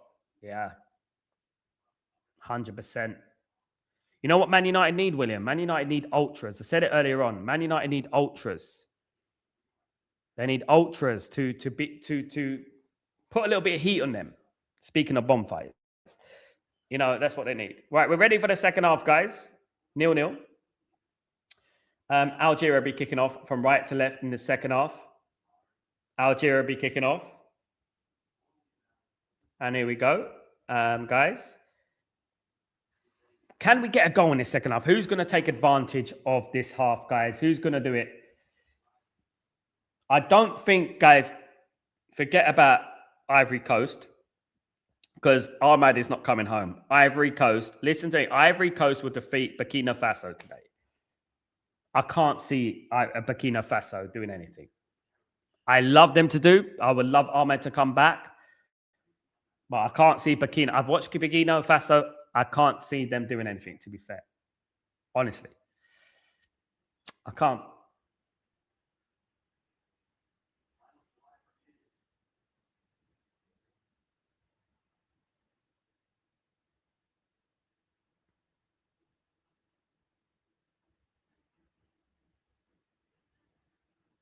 I am impressed with Congo, though. I am impressed with Congo. I think Congo have really held their own in this game so far.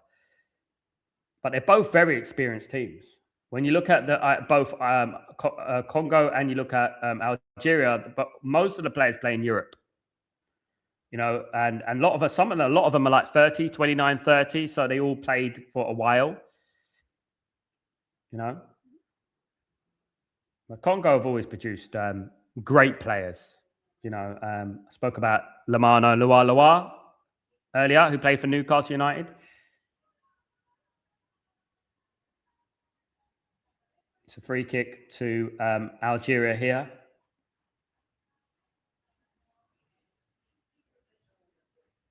Free kick to Algeria.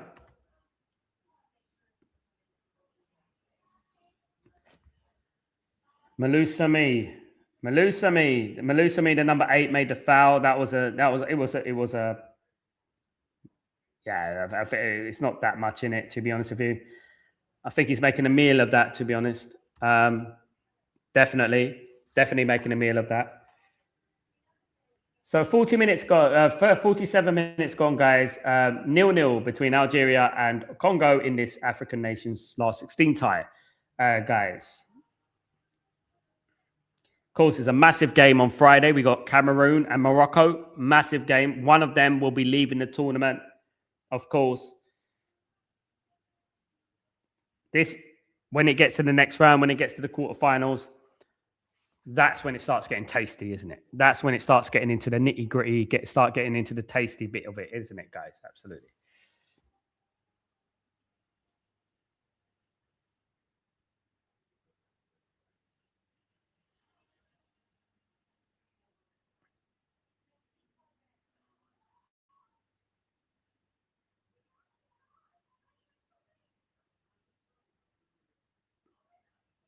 Don't forget to smash a like, guys. If you guys can smash a like, that'd be absolutely fantastic. If you guys can do that for me, let's get the algorithms up. Let's get the likes up, guys. I will be live tomorrow night for Burnley against Man United, guys. And guess what time it kicks off tomorrow, guys? Burnley against Man United, where I am, it will kick off at midnight, midnight. Can you believe it? Why so late? Why? Why? midnight. Asif, Giggs is the only legend who keeps his distance. They will bring a class A managers because they cannot deny their demands like Pep fraud. They have to break the banks to sign players. Yeah, but that's what they have to do. They can, if they want to. You know, they should be doing that. That's what they should be doing. And not only Giggs, Beckham does. Beckham keeps his distance. He's not the only legend. Beckham is the best legend out of all of them.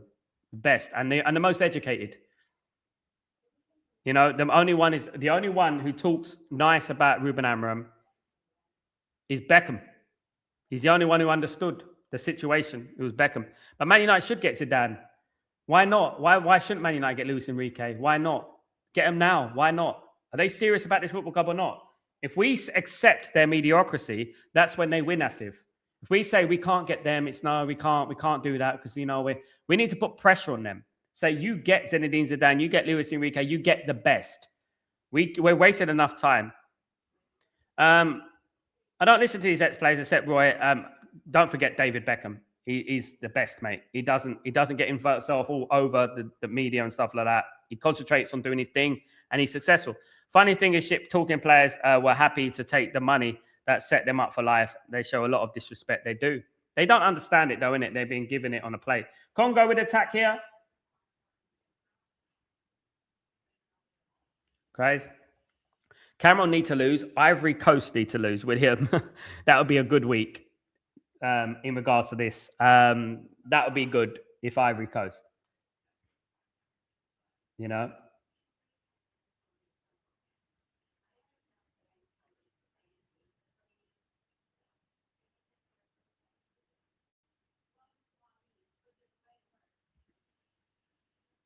We have to always have high standards, especially for the Glazers and Ineos. We can't be just accepting what they give us, you know? We can't be on that mentality where it's okay, yeah, we'll settle for that one, yeah. Sal, will cancelling games work to get Glazers out? Yes, it would, yeah. However, what I would say is that when you cancel games, people who get involved in cancelling the games are at risk of getting a criminal record. And when you have a criminal record, it can affect your life. So if you break into Man United or run on the pitch or anything like that, not only that, that's the worst case scenario. You can get a criminal record, but the a bad scenario is that they'll take your season ticket away from you. That's what they do. They'll take your season ticket away from you, and that's it. But maybe it needs to be sacrificed. Maybe you need to sacrifice your season ticket to just make a stand. You know, because the only time we ever done it, and it was during COVID anyway, but the only time we done it, they organized a Skype meeting. You know, Beckham is a true for professional till this day, outstanding human being. Yeah, there's a reason why he's an MBE and none of them are not. Why is it not MBE Giggs or MBE Keane or MBE Scholes or MBE Butt or MBE Schmeichel? Or why is it not? Beckham is the only guy, you know.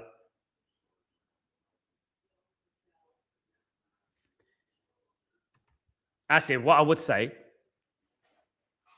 don't be surprised if all of a sudden Kobe miraculously gets fit. Don't be surprised about that. I don't know what this hype is about. Did you see that Kobe Mainoo liked that tweet mocking Amarim's sacking? That's what we're dealing with, guys. That is what we're dealing with right now with Man United. We are dealing with these clowns, guys, right now. You know, he hasn't even come out and condemned his brother. It's disgrace. You know what? The one thing is, when he gets back in that team, boy, he better perform. He better perform. I'm telling you. Header from Mazat wide. It was a privilege to watch Bex. He had come to work a couple of years ago. What a gentleman. He is, mate. He is. He is. He comes from humble background. Leytonstone like me. We come from humble backgrounds. We are, you know, same hospital, same school, Chase Lane. We went to, me and him. Yeah. These are humble backgrounds, guys.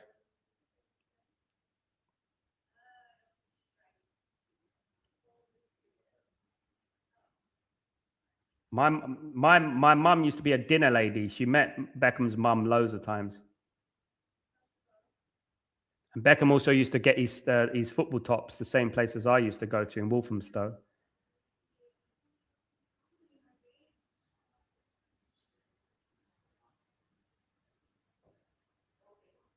We're all gentlemen there, mate. You know, us from Leytonstone, you know, good people. Salt of the earth.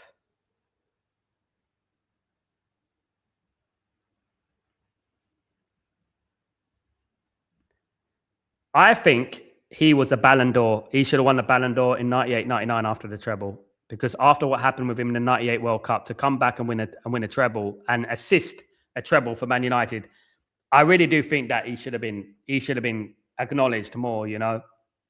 I felt he was our player of the season. There was a lot of great players of the season, but I felt he assisted everything. Roy Keane was fantastic. Of course he was. Schmeichel was fantastic. Of course. Giggs, you know, Dwight York, Andy Cole, fantastic. But I think Beckham, he tops a lot. Wilcox did what he did because of Jim the Rat. There are loads of articles saying Jim pushed Wilcox on Ruben. I don't know about that, Asif. Wilcox says he wants to be a coach and he gets involved too much. He said it himself. He said it himself in the interview.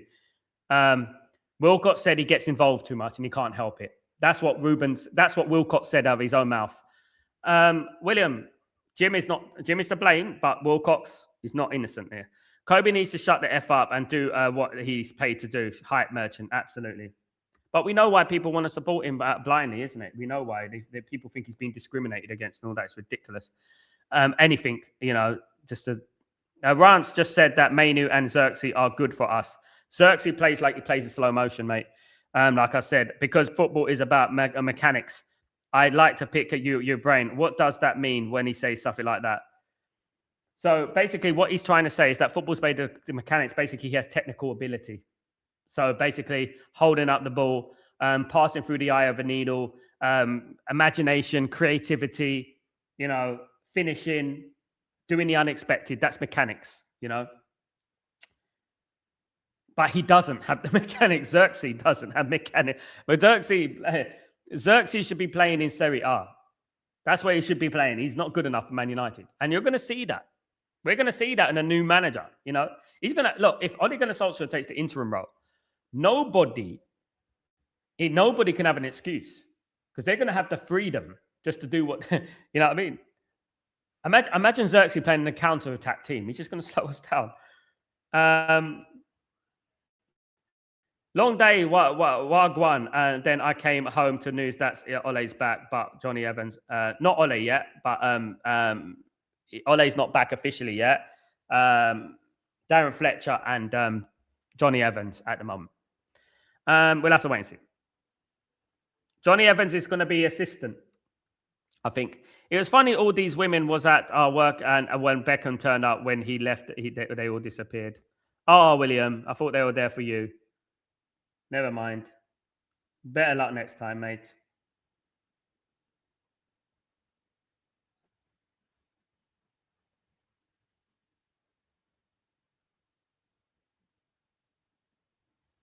I saw Saeed in the crowd in Congo, in the Congo game.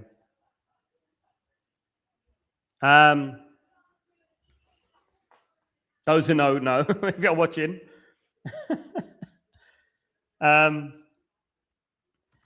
Whoa, Ole really pushing for that caretaker job. Even if it's not an ideal guy for us, Ole has shown time and time again that he really loves the club. He does love the club, but he's just not good enough. He's too soft, Mandem. He's too soft. And I would like him as an interim. I wouldn't mind. I wouldn't say no, but I don't want him to be the full-time manager because he's not good enough on a disciplinary level, on a authority level. Look, he did this exactly the same as he did at Man United. He did it at Besiktas, where he starts very well and then fades away. That's what he does. He's a bounce manager. You know, you get that little bit of a bounce. You know, and I think that Man United needs someone more serious, man. They really do. Xerxes is lazy. Anyone can see that. He's slow, mate. Plays in slow motion. He's not for the Premier League. He's for more the Bundesliga or the Italian league. That's what he is for, guys. 58 minutes gone, guys. Algeria 0, Congo 0. Tuanzebe, of course, plays for Congo. Used to play for Man United. Of course. You know. Someone asked me earlier, Sal, why do you only do games with Man United players when Man United players are in? I said, what? Congo and Algeria don't have any Man United players. They have former Man United players. It's a chance, and it's well tackled. It was a chance for Congo from the corner. Here's Wan-Bissaka here. Well played. Well played, Wan-Bissaka. Wan-Bissaka's always been an animal, hasn't he? Guys, if you could turn back clock, would you rather have Wan-Bissaka or Dalot right now? If you could turn back the time, if you could turn back the clock, would you have Wan-Bissaka or Dalot? I do like the Umbro kit, though. It's a lot of nostalgia. Congo have the Umbro kit. I do like the Umbro kit. It's a lot of nostalgia with Umbro. You know, we had our most successful time. Who would you prefer to join us in an interim? Someone different. Someone we haven't tried before. Brings Zidane in on the interim. Pay him a lot of money. That's what we do. Yeah. And then see how it goes. And if he's successful, yeah, we won't. He won't do it, though. I would love to see a Beckham coming at Man United, Mandem. I would love to see someone like him because he's a balanced guy. He's the sort of guy that will be nice to you, but he would also tell you when you're doing something wrong. That's the sort of guy Beckham is, you know.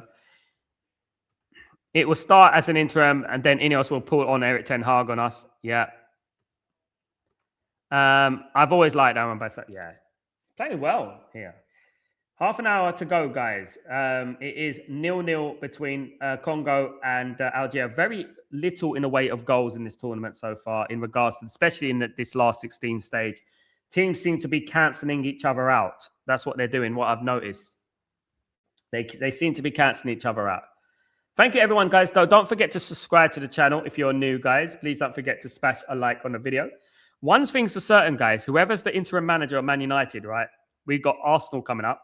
We've got Man City coming up. You know, we've got Brighton at the weekend, of course. There you go.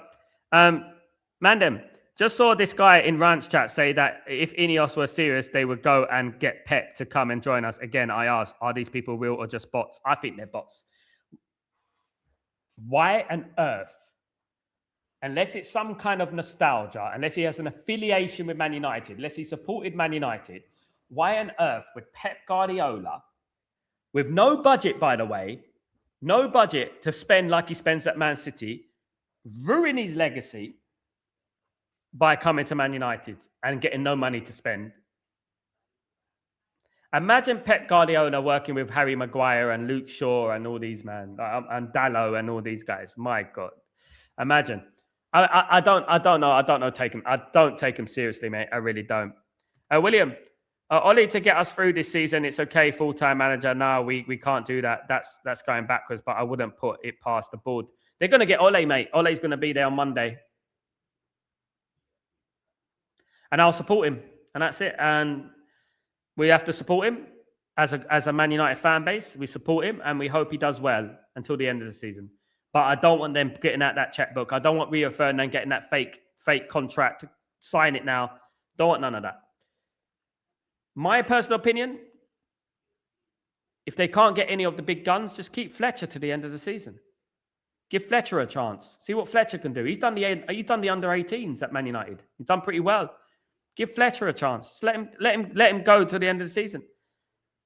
William, Beckham and Roy Keane assistant. That would be a journey. That would be incredible, mate. It'd be incredible. He is Mandem. He's the leading contender. He will be there, Mandem, on Monday. He will be there on Monday.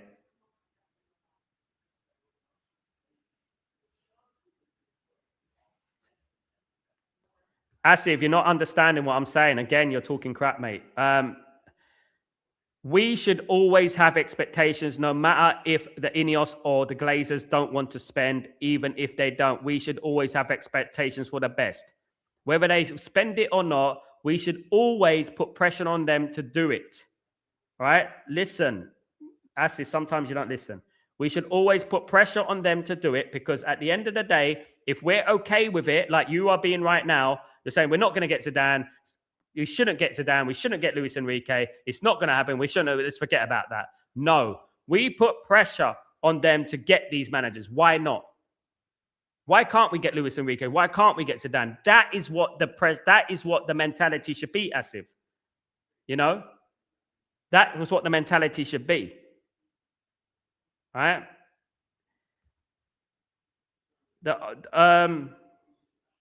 The Ole news wasn't going away even when Amram was still there. Yeah.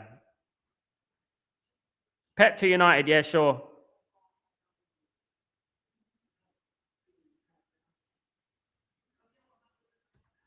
Just because Ineos, let me just tell you, are money-sucking leeches, which they are, doesn't mean that we stop having expectations. Doesn't mean we just throw in the towel and say, all right, that's fine. Nah, we'd be all right with that. We put them under pressure to get the best manager that we could possibly get. You know?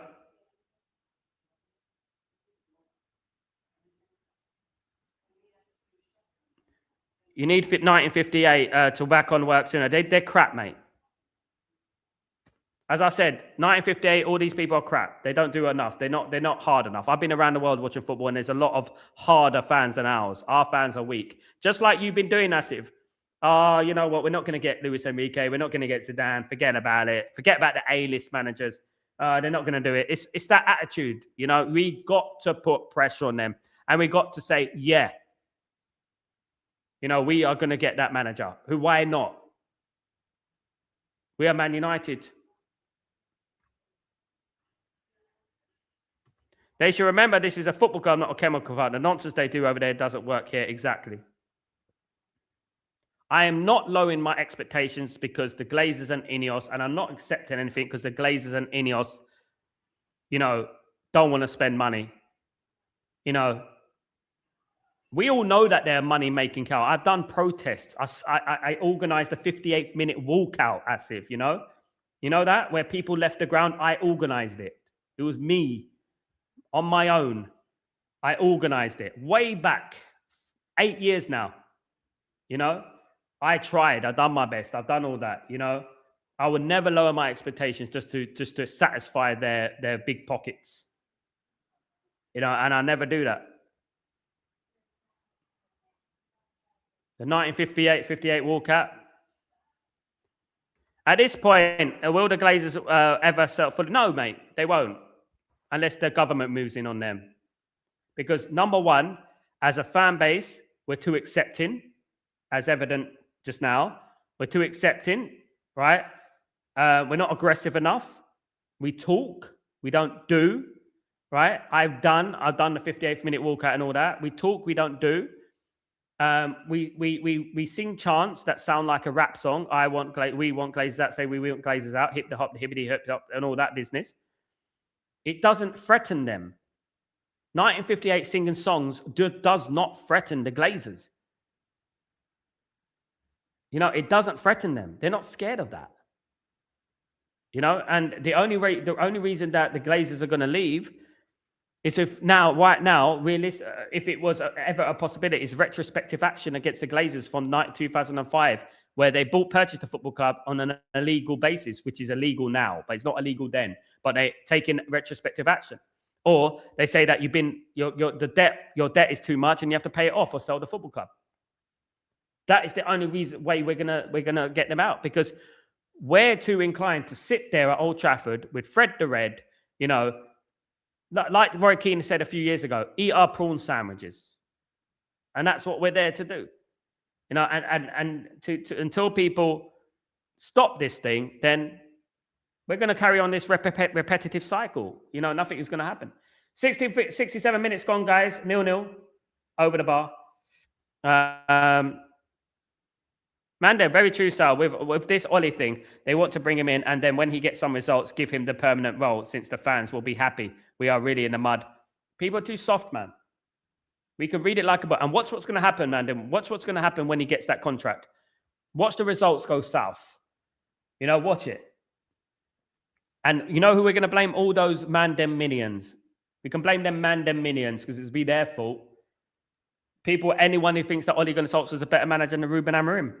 You think Ole Gunnar Solskjaer will go to Sporting Lisbon and win the league after 20 years and be unbeaten and go to the Champions League and win all those games and beating Man City 4-1? William, Glazers, if they wanted to, could build this team 10 times over. They're not interested. They're about income, not outgoings. They're filthy rich. Never forget that. Exactly. And that's why we have to put the pressure on them. You know? We don't give up and say, we keep our expectations here, because I'll tell you one thing that they want to do, right? They want to lower their expectations. They want to lower their expectations to keep at a level so they don't really have to spend, because to keep at that level, it's not expensive to stay at that level. So they want to stay at a certain level where we're in Europe at the bare minimum, but we're not going to that next level. A little bit like Arsenal were a few years ago, guys, you know. A little bit like Arsenal a few years ago. The protest is they're not going to do it against Jim, though, Asif. This is the problem. They're not going to do it against Jim. They're going to do it against the Glazers. They need to attack Jim. They won't do it. You know? They won't do it. And Jim weren't brought in the picture because of the protest, Asif. Jim was brought into the picture because the Glazers could not afford a rebuild. The Glazers could not afford the regeneration. The Glazers have run out of money. That's why Jim came into the picture. Not because of the protest. Get that out of your head, right? You have to get the facts right, Asif, right? The Glazers Jim Ratcliffe came into the picture because the Glazers had no more money. The pot had run out. The club, they couldn't rinse the club dry anymore. So the Glazers had to do something. Now, they had the club on the market. They wanted an investor, right? But Qatar came along and they were willing to sell to Qatar until Jim Ratcliffe came along and purchased the club on a 27% vanity project. Nothing to do with the protest. They do not care about the protest, and that's about it, guys. Protests do not work. No, it's not aggressive enough. It's not enough. They do not work. The UK is not like Europe. In Europe, fans will decide not to have 10 matches and it will happen. They even invade a pitch here. It's all shouting, we want Glazer. Exactly that. It does nothing, Mandem. You know it. It does nothing. It wouldn't bother me. I've had far more worse on Twitter. It wouldn't bother me. You know, people are misinformed by what's going on. Jim Ratcliffe came into the picture to save the Glazers because the Glazers couldn't afford to maintain what they were doing. They could no longer milk the football club. The club was running out of money. They couldn't afford to milk the football club. So Jim came along and facilitated them. That is why Jim came along. And Jim's a bad thing. And Jim is not a good thing. Jim didn't come along by coincidence here. Jim already knew the Glazers. You know, is this what we're talking about? You know, I work in this. You know, I've been working in this for a long time, guys. You know what I mean? And, you know, these are late comments. Are you, Ephraim, you're messaging me very late. I just got this response. Very late response. Guys, 72 minutes, 0-0 between Algeria and Congo.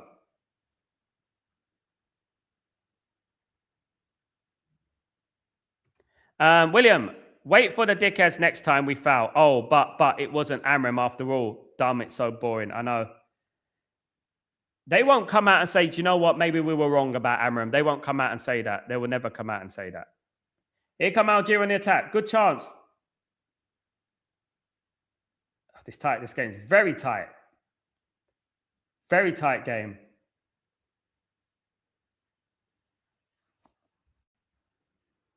Mandem, have you seen that Luis Enrique won't sign a new contract and wants a new challenge in the summer? Would Ineos really go for him since City might be looking for exactly that, Mandem? Why not do it now, Mandem? Why not get an agreement in principle? You know why they won't do it? Because they feel that they have to spend for Luis Enrique. But we have to put pressure on them to do it. We have to put pressure on them to spend. You know? Because if we don't, we're just going to be accepting their mediocrity. I don't think you were the first one to say that. I don't think you watch my Twitter, mate. I went on Qatar TV saying that they were back years ago. I know you're tooting your horn a little bit here, but you were the first. Jim Rat is everyone. I think most people said Glazers 2.0. You weren't the first, Asif. You were probably about the millionth person to say that, man. All due respect, but no, mate. You wasn't. I think other people said it before you. Sorry to burst your bubble, mate. But yeah, no, you weren't the first, mate. Absolutely not. Sorry, bro, but you weren't. Sing your songs, you drums, and Glazers don't care. They're even here to see it. Glazers are used to it. They don't care. They don't. They don't. And by the way, as if it's Glazers, not Galazers. Asif, Enrique would be good for us. Imagine having him and the United pool will be able to sign quality profiles. Exactly that. And people are just saying, nah, leave that. Let's put that to one side. They're part of the problem when you say that. You're part of the problem. You know, when you say that and you accept it, it's part of the problem, you know? It's the thing. 75 minutes gone, guys. 0-0, Algeria 0, Congo 0. Algeria playing a little bit better in the second half, but nothing to write home about. Very, very cagey game.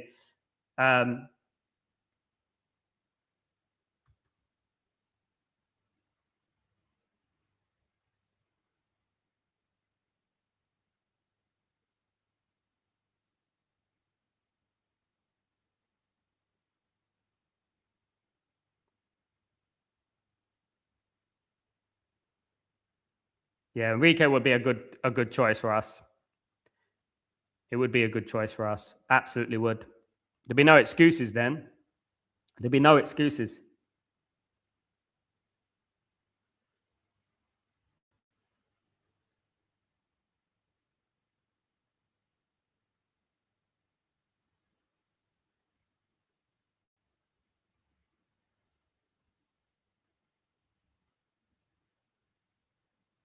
Glazers are strangling this club. Ratcliffe is just the gloves on their hands. Yeah, he's an extension of the Glazers, you know.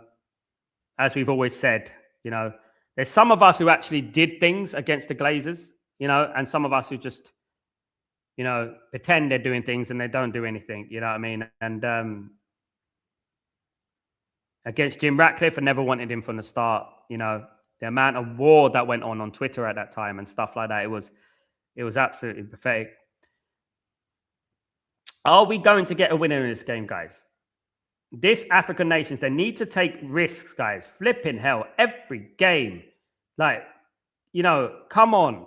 Take a bloody risk. Show a bit of quality, man. You know, come on. Extra time, extra time, extra time, extra time, you know? And then you get to extra time and they crumble. You know, and then you waste 30 minutes.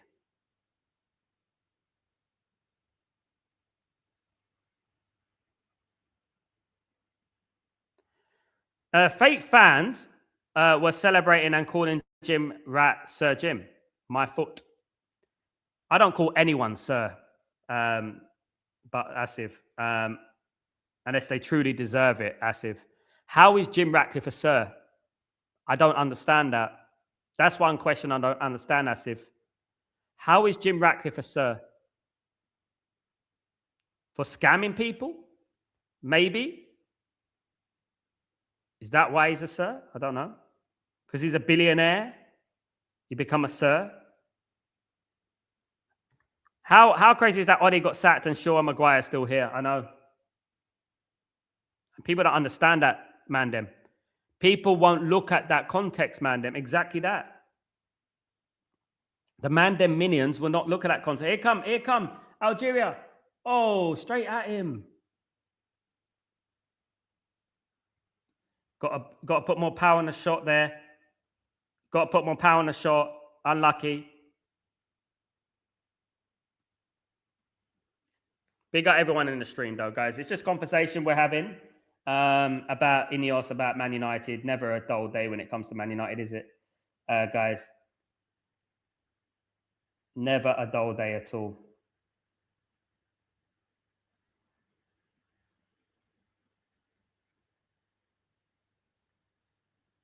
You know, though, Mandem, I'm at the point that, you know, I don't know, I just feel like disillusioned by it all. The fans, the board, everything. Supporting this football club, right? It used to be a beautiful thing. You know, it used to be an exciting thing every single week to watch Man United, to go to Old Trafford, to enjoy Man United. It used to be such an amazing feeling. And you used to look forward to it. Now it's like, oh, Man United are playing tomorrow. You know? You're like that, and you're like, oh, and every time you wake up, who's saying what? Who said this? He said this. They're supporting him. They won this. They're celebrating this.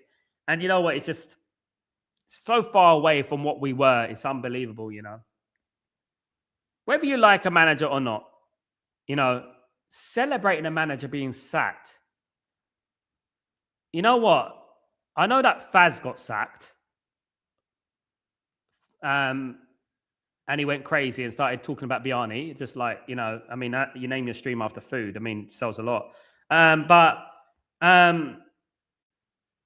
maybe I should start celebrating next time, you know, because it's not nice when people get sacked, whether you like them or not. And I think that it's disgusting. It just shows what kind of people they are. Horrible, bitter, nasty inbreds. That's what they are, you know.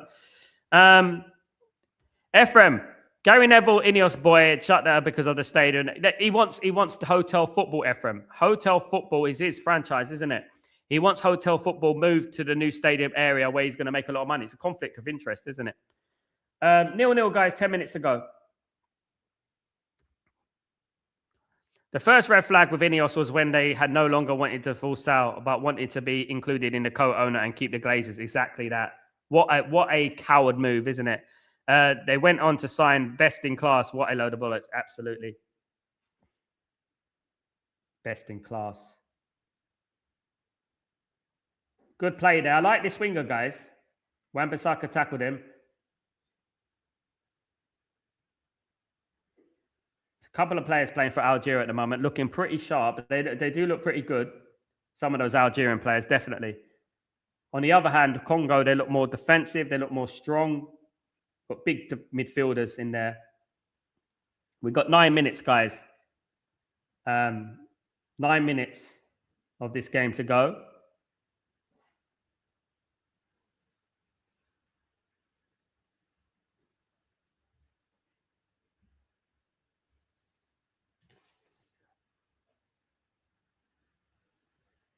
Got 9 minutes of this game to go, guys. Free kick to Algeria on the left-hand side. Can they make it? Can they make it?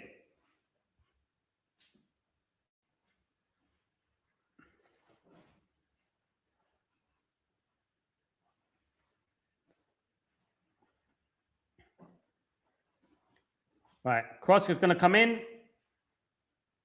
And it's wide. Ephraim. So the Ole revision is crazy. Ole football is good. It is not good at all. No, it's counter-attacking football. We're still suffering from it. Mandem. I'm at a point here where I'm just like, let anything happen. Yeah, me too, mate. We are always fighting against people that are stuck in their ways. That's one thing. You said it there, right there, Mandem. You can't change people stuck in their ways. You can't change the leopards on the spot. The spots on the leopard. You can't do that because they're just born that way, you know? Egotistical, narcissistic maniacs, and they will always be that way. You know, they're very bitter and they're very unhappy people, and that's what they will always be.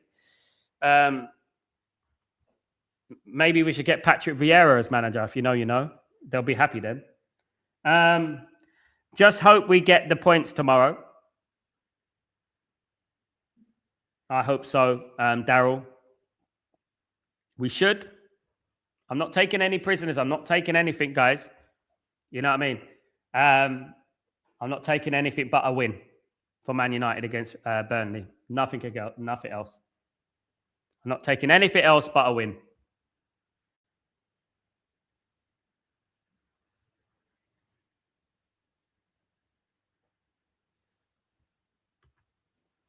Ruben Amorim beat Burnley. Ruben Amorim beat Brighton. I want 2 wins. Thank you very much. I'm going to put the same energy. 2 could play that game. You know, I want 2 wins and I want Man United to win. But I want Man United to win, unlike them. You know?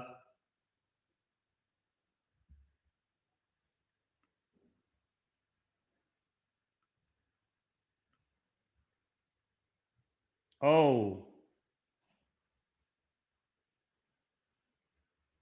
God, this is a cagey game, guys. 7 minutes to go. Mandem, in tomorrow's game, I'm going for a 3-1 United win. I'll take that all day long, Mandem. I'll take that all day long. 100%. 3-1, that would do me. 1-0 would do me. 2-0 would do me. 3-1, 3-2, 4-3. Nothing else but 2 wins, Daryl. Yeah. They've been banging on about standards all this time. Ruben Amorim won those 2 games. Let's win them.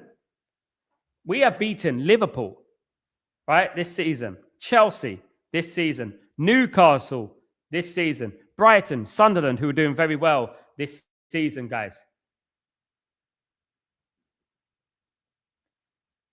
Mad, isn't it? I wish 8% of the fan base see what we once was. Then they would understand why this is hurts. We cannot accept what they are. The only thing is the badge. Exactly.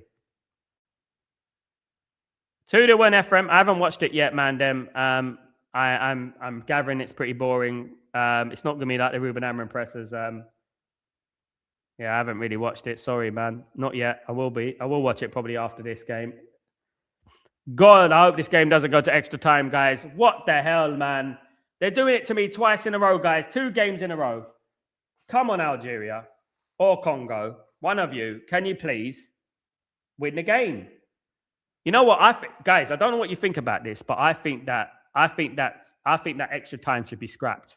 I don't think anything good comes from extra time these days. I said it yesterday. I don't think anything good comes from extra time. What do you think? We have a double penalty shootout. Something like that. Here we go. Oh, it's flapped. Oh, nearly. It's back here with the Algerian player. And it's straight at the goalkeeper. He shot. He should have crossed that. Now, can Congo come on the counter-attack, guys? They're on a counter-attack.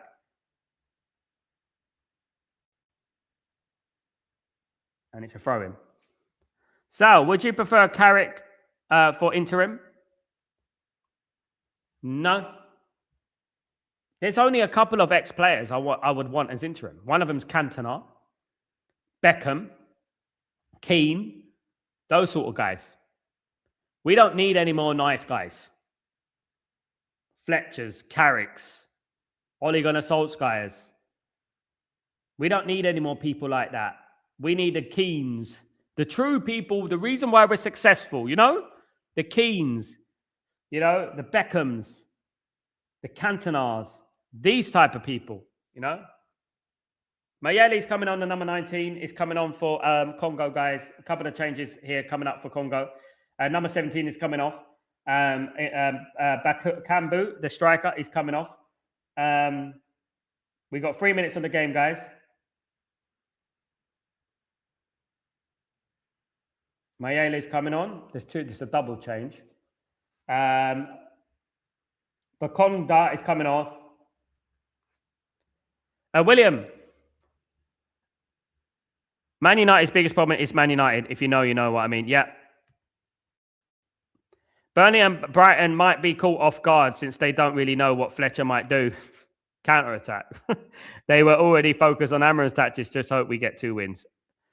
All day long. That's all I care about is the wins. I care about Man United winning these games and moving on. You know what I mean? And it's going to help Man United qualify for the Champions League. It's good for Man United. And that's ultimately all that matters. No egos, no, I proved you wrong, hold that, and all that business. We don't do that here. It's all about the football club and winning for the football club, and that's all it is at the end of the day, I would say that. You know what I mean? Bear me a second, guys.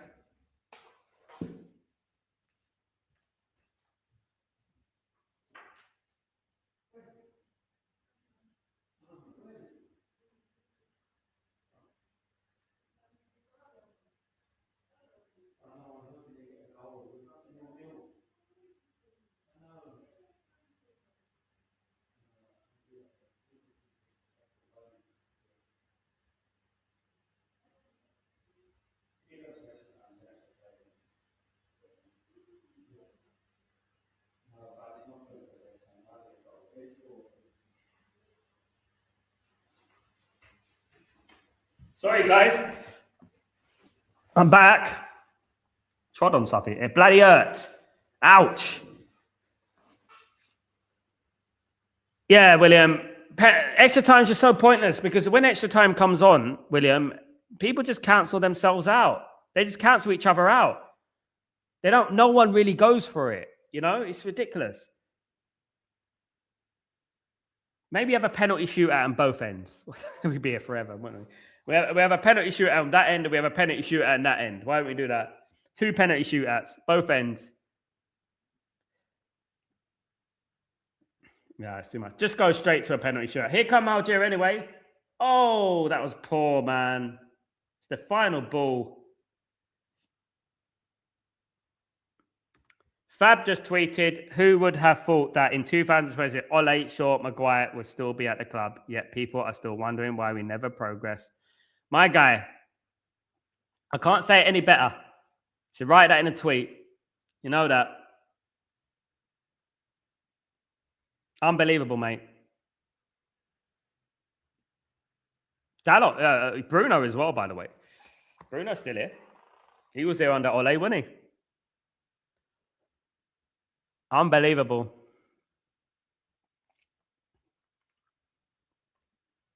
He's too bloody nice. And he's going to, honestly. Right, here come Algeria now. Big chance. Come on. Oh, cleared.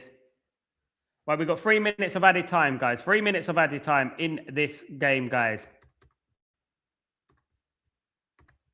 3 minutes of added time. Is there going to be a winner? There's been relatively no extra time, has there? Is there going to be a winner? Congo on attack now. Oh, a big chance. Massive chance. Massive chance. Mayele, how do you miss that, mate? Oh, I think it was well defended, actually. Oh, great defending. Yeah, Mandem. Great defending.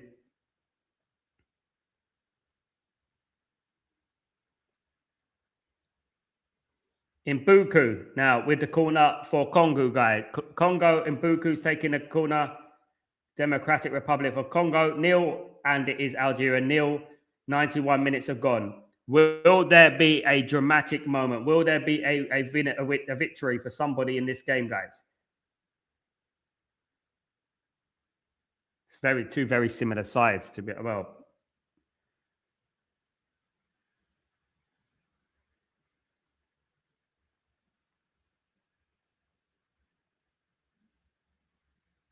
Big up everyone who's joining me today. Guys, don't forget to smash a like on the video. Don't forget to subscribe to the channel. If you guys can do that for me, absolutely fantastic. Thank you. Really appreciate everyone here, guys.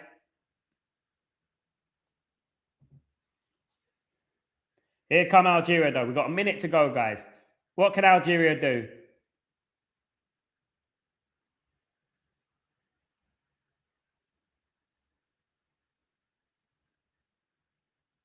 It's a goal kick.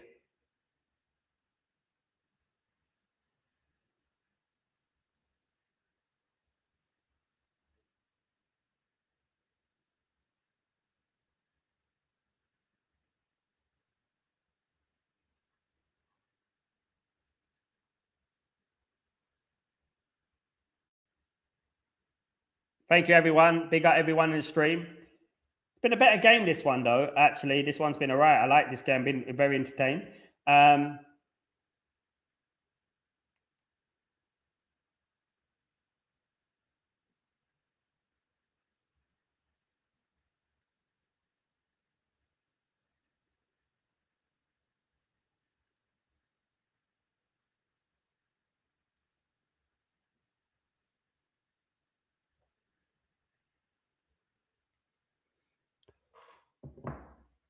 Here we go, guys. Chance for Algeria. Oh, no, he's just gone straight into his hand. No one there. This game is over. Full time, guys. Algeria, nil. Congo, nil, guys. 0-0. And we go to a 30-minute extra time, guys. At the end of the day, we all just need to support the club. Nothing else we can do. It's a hell of a journey, but we love who we love. Exactly. Big up, William. 0-0, guys, between Algeria and Congo. Now, that was a spectacle, wasn't it? Freaking hell. No one taking a risk, guys. Absolutely crazy. No one taking a risk. Absolutely no one taking a risk.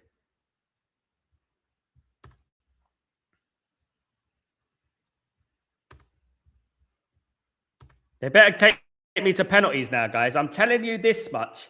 They better take me to penalties. I'm telling you. They better take me to penalty. Let me set myself up for this as well. I've got to do this. I've got to set myself up as well. Right. Let's get this going. I think it's the third extra time I've done. It's the third extra time I've done. Unfortunately, guys.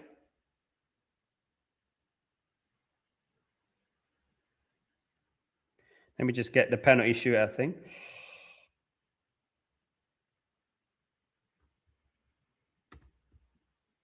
Now, this better go to penalties because at the end of the day, I waited up for penalties. I want to see penalties. Now, we had a good penalty shootout between Tunisia and Mali, didn't we? That was pretty good. That was pretty good. So let's get this up. To set myself up here.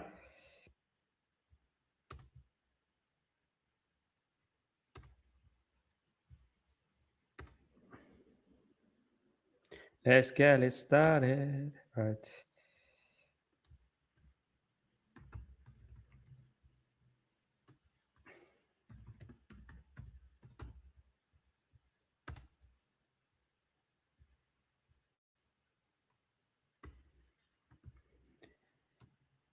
In a huddle now, guys. Might as well just get on with the extra time. Wasting time and stuff. Absolutely. Big up everyone's joined me today. Just setting myself up. In case there is a penalty shootout.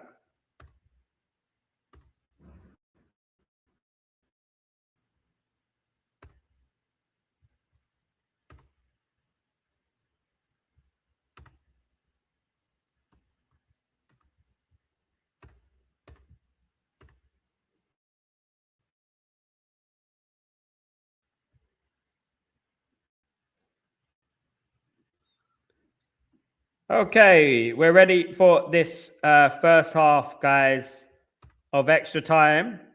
Let's just get on with the rest of the season. What's done is done. We can't fix things, William. That's the thing. The only thing that's as annoying is that we need the full support, but I don't think many people give the full support. This is the thing, isn't it? Bear me a second.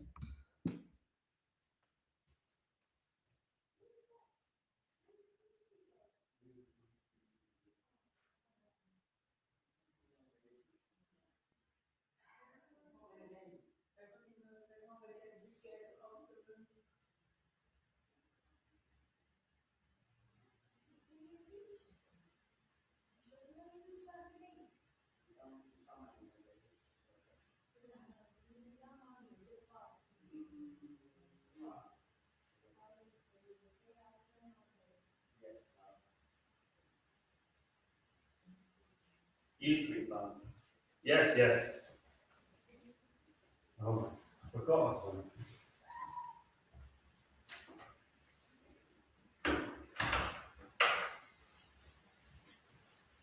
Come on, guys. We're ready for this now. So the players, Sal, these players do not need a nice person. They are dangerous. Yep. It's exactly what I said. They don't need another nice guy. Winners are not nice guys, you know. You know, winning is not about being nice. You know that. You don't win anything being nice. If Ole Gunnar Solskjaer had a Roy Keane attitude, he'd be the best. But he doesn't. Right, we're going for the first half of extra time, guys. Algeria 0, Congo 0, and full time.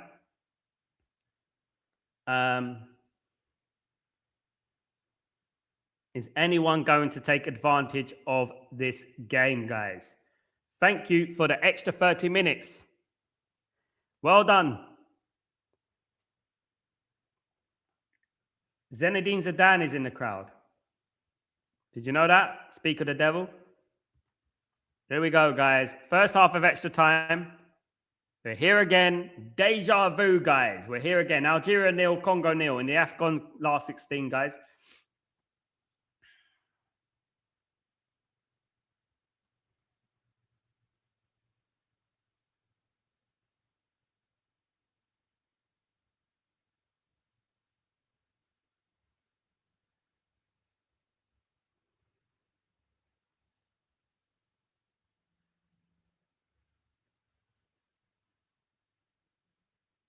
Congo on the attack straight away here. Thank you guys, though, for staying with me. Really appreciate you. Really appreciate that. It's really kind of you. Please don't forget to smash a like, guys, if I can ask that. Really important. The number 17 there for Algeria is looking very, very decent, guys. The number 17 is Chaibi. I think they were mentioned earlier. He looks he looks a very, very decent player, guys. He really does. Chaibi and Mazza, I was very impressed with them. Foul for Algeria. They look very good, both of them. I would like to think that Ineos are doing what I'm doing. I would like to think that Ineos are actually looking at these games and actually doing a bit of scouting. Do you know what I mean? I would like to think that. I bet they wouldn't, though. I bet they're not. You know? I highly doubt it.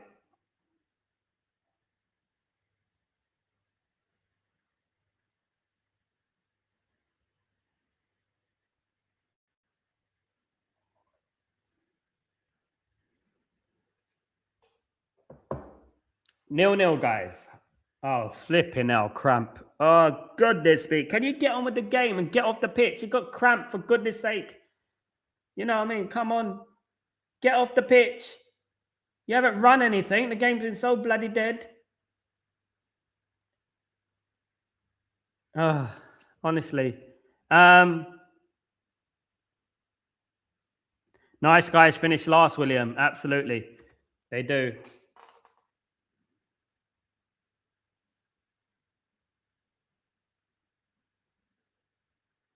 He's injured. The number 18. He's got cramp.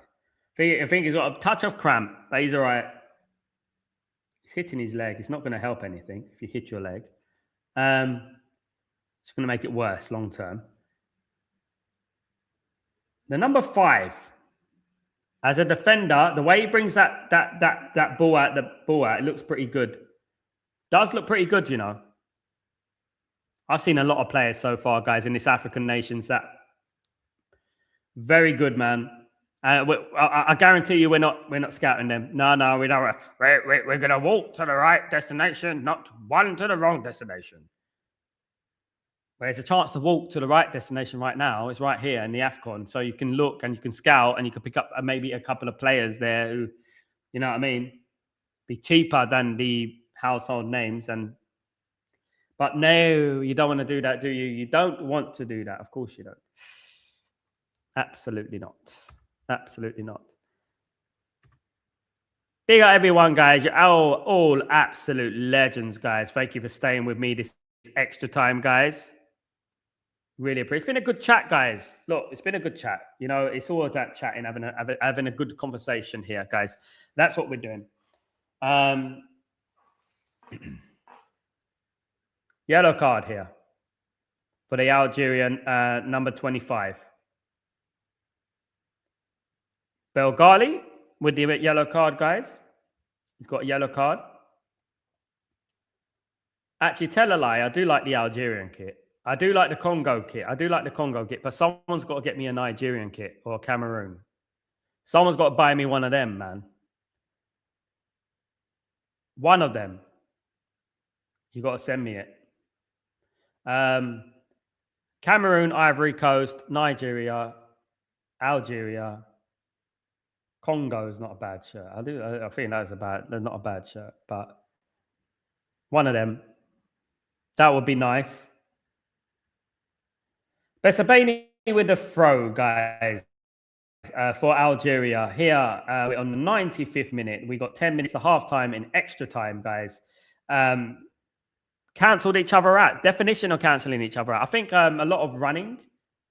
Nothing too potent in regards to some of the attacks. I think overall, Congo have come closer to scoring than Algeria in this game so far, overall.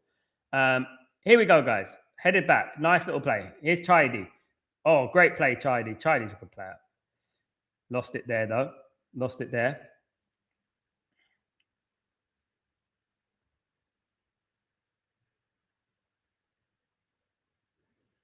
Algeria on the right-hand side. Algeria on the right-hand side.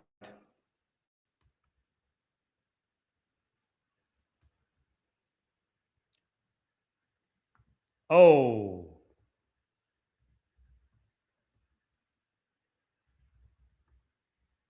Wan-Bissaka's still on the pitch.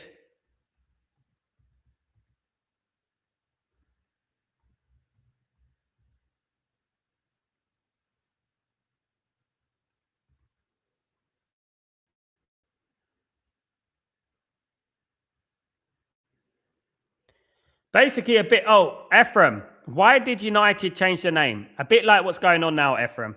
It's a bit like deja vu. Man United changed their name because of, we were going to go bankrupt as Newton Heath.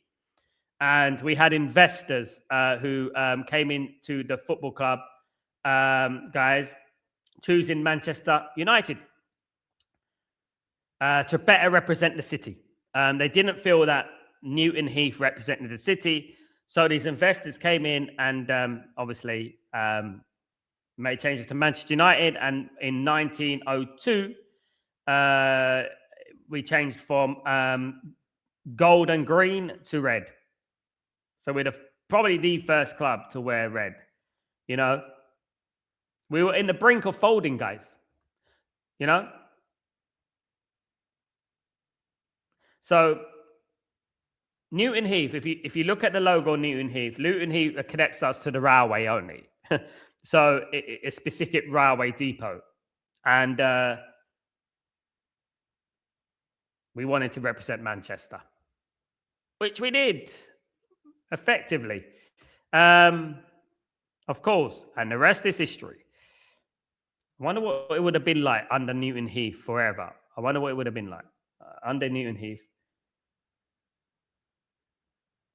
Here come Algeria on the attack now. Oh, good tackle. Good defending by Congo. Good defending there.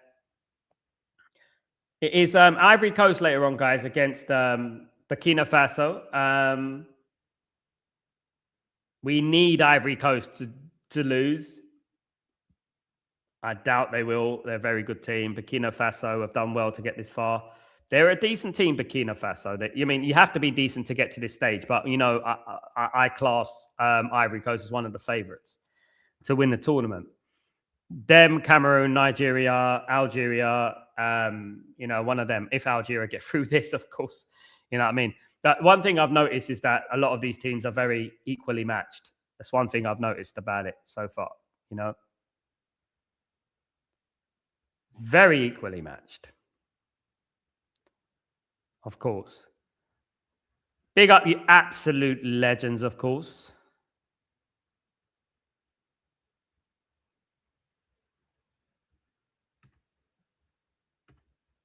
Don't forget to smash a like, guys, please. If you could do that for me. Look, guys, it's better just to... Now, look, what's going to be will be, as I said about Man United, and we just have to move on and just have to support the football club, which we always have done, of course, especially in this community. All we do is support the football club, and we want what's best for the football club, don't we? We don't want to... Anything, but, this one doing the African nations, doing a bit of scouting. I've always watched the African nations, even as a little boy. I used to watch it on Eurosport in England. I used to watch it on there. Or when it used to come on TV, sometimes I used to watch it in England. Even when I was a little boy, I used to wait for the African nations. It's good stuff. Chance for Algeria over the bar. Try the Ryan Giggs. If you know, you know.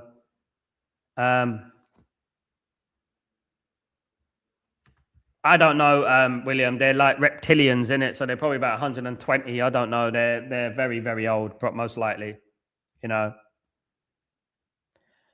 So I'll take Brahim Diaz at Man United. I'll take Cameron Diaz at Man United at this rate, mate. What we're doing at the moment. Yeah, I would take Brahim Diaz. Yeah, I would. Of course, I would. Do you know what I mean? I definitely would. Yeah, but is this? This sacking thing has come conveniently in time for them, isn't it? Ten Hag just got the job as a technical director at FC20. He might be better at that job, actually. He didn't do too bad. He didn't do too bad at Man United. Won a couple of trophies and he was hounded at the football club, just like Ruben Amorim was. And I said it was going to be a bad decision. And indeed, it was a bad decision, guys. What's the 120, William? I'm sorry, I might sound dumb. 120. Oh, yeah, sorry, the age. Yeah, I got you. The age, I get you, yeah. Bloody reptilians. At this rate, they'll be the longest living people in Earth, the way we're feeling at the moment, Seems like they've been in charge of Man United, for years. But, the problem is, William, it's going to be passed down to their siblings. We're hoping that one day the stars align, right? And they want to sell the football. The siblings of the siblings of the siblings think that, oh, well, you know what? I want to sell this football club,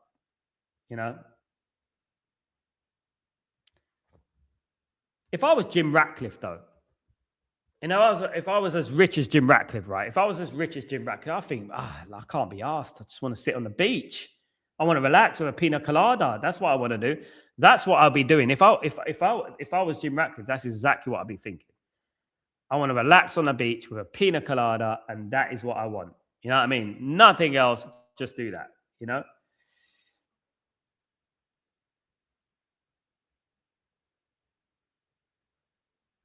Foul on Congo. No foul. I thought that was definitely a foul.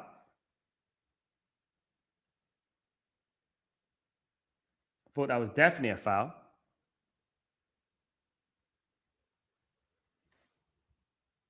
Oh, he just held on to it, the goalkeeper. Yeah, that is the problem passed down to other rat bastards. Absolutely, mate. Spot on. We're stuck, mate. I said, unless the government do something about it, unless the government force them to pay off the debt, unless they do that and they, or they do retrospective action about the way they purchased the football club in 2005, which is illegal now. unless they do retrospective action, nothing's going to happen. The only way it's going to happen is if it's going to be like something a little bit more hostile against them. I haven't seen it, Sniper Man, yet. I haven't seen it, to be honest. Can't be asked. I haven't seen it. I will watch it. I will watch it. I'll watch this. I'll watch the presser. I will watch it. Not too bothered about it, to be honest with you. I'm too interested in doing the AFCON, man. You know what I mean? Getting down to some real football. You know what I mean?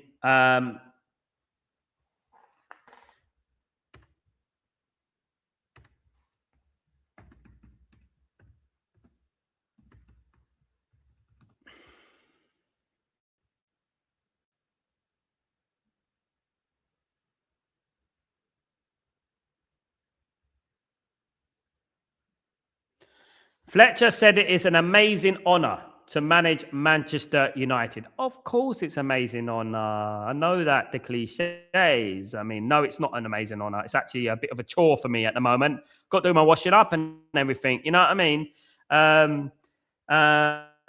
It's a surreal. It's surreal. It's an amazing honour to be able to lead Manchester United team, Fletcher told news conference on Tuesday. I didn't think in my wildest dreams that this is something that could happen. It is amazing honour and something I am really proud to do. Not the circumstances I expected. That's something that doesn't sit easy with me, but I've got to do. But I've got a job to do.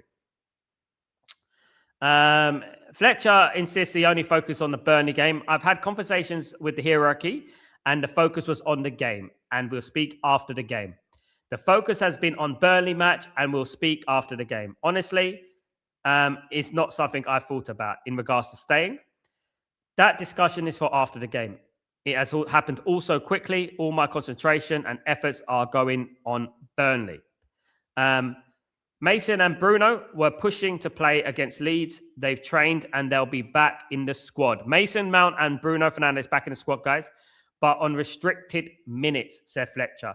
Mason's form has been fantastic, and we don't have to speak about Bruno. He's a leader of the team. To have them blah, blah, blah. I get it. Absolutely. Yeah, there you go, guys. There's a couple of quotes there. I scrolled down and I saw Craig Burley and I thought, I'm not reading any more of this. Bloody hell. Forget that. Let's pray one day comes before they pass it down. It feels like throwing a cup of water at a house fire. It's true, mate. Yeah. Your cup of water at a house fire, why? It's raining oil. Honestly. Guys, it's half time in extra time. No, guys, another guy's on the bloody... Oh, for goodness sake. These guys don't want me to go to bed. Honest to God. I've been doing this AFCON. I've loved it. But honestly, I'm in the UAE. I'm 4 hours ahead of England. They don't want me to go to bed. I'm serious. They don't want me to have some sleep. Bernard. Ole Gunnar is indeed a leading candidate to take the charge of Manchester United to caretaker manager, according to The Athletic. No shit, Sherlock, Bernard. I've known that for like 24 hours, mate. They do talk the obvious, don't they? I've known that Fletcher, we spoke about it last week. Yeah, at the weekend, Fletcher would come into Man United. We spoke about it at the weekend. It's pretty obvious. Athletic is just clouds, mate. Bruno, a leader. He's a moments player. What next? Exactly. It's a nice guy, isn't it? Mates rates. Keep the guys sweet. That's what it is. Keep the guys sweet. Mates rates. So, we need Bremo back ASAP. We need them to lose. Cameroon on Friday, guys, against Morocco. Definitely won't be back for the Burnley game, for the Brighton game.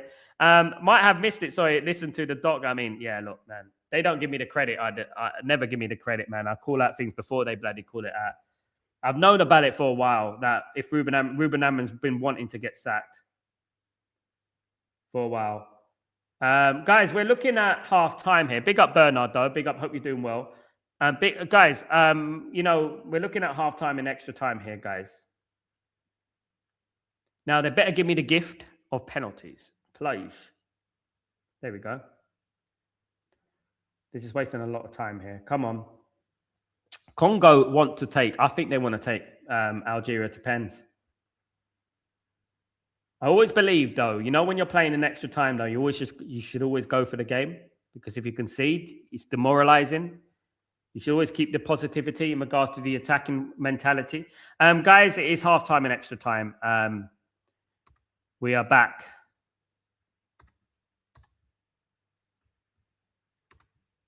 Halftime and extra time. In Rabat, Morocco, guys. It's nice if you're there. I am in Abu Dhabi in the Middle East, guys. That's where I am at the moment. Spent the whole month in Italy, Naples, Italy. I have not rested since I got back. I have been non-stop on the go, guys. You name it, I've been on the go. Non-stop on the go. You know, but we are here for the footy, guys. Absolutely. And watching this great tournament of the African nations, of course. This is what we're doing.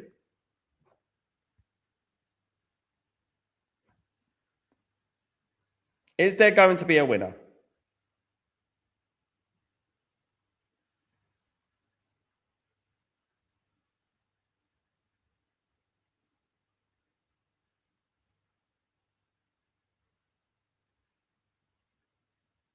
Is there going to be a winner? Will there be a winner, guys? Big up everyone who's joining me today. Really appreciate you all. Thank you so much. Absolute legends, of course. Don't forget to subscribe. Don't forget to smash a like as well, guys. If you guys can do that, be absolutely fantastic. Absolute legends.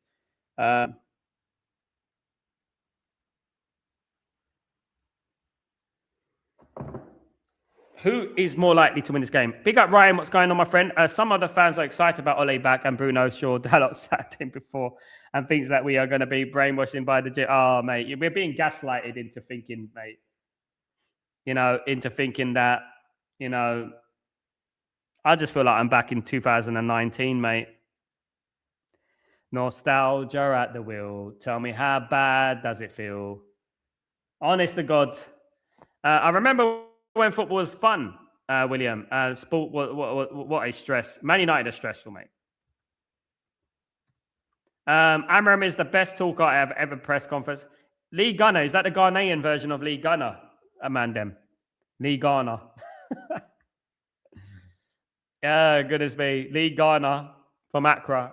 He's a Lee Gunner of Africa. The Lee Ghana. Big up. What's happened to him? Is he still playing his yellow PlayStation? Lee Cotton, we called him. Still playing his yellow PlayStation.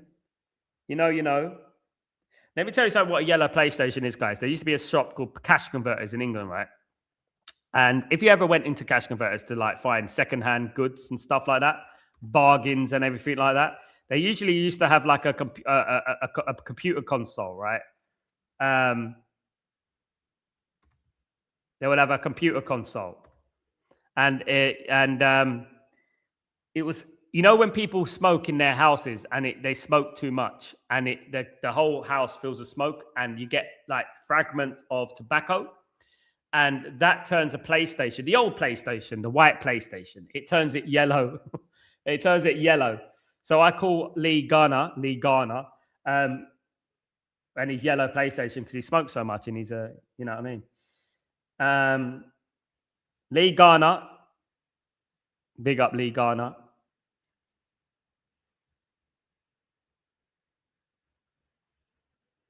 Free kick to Algeria, guys.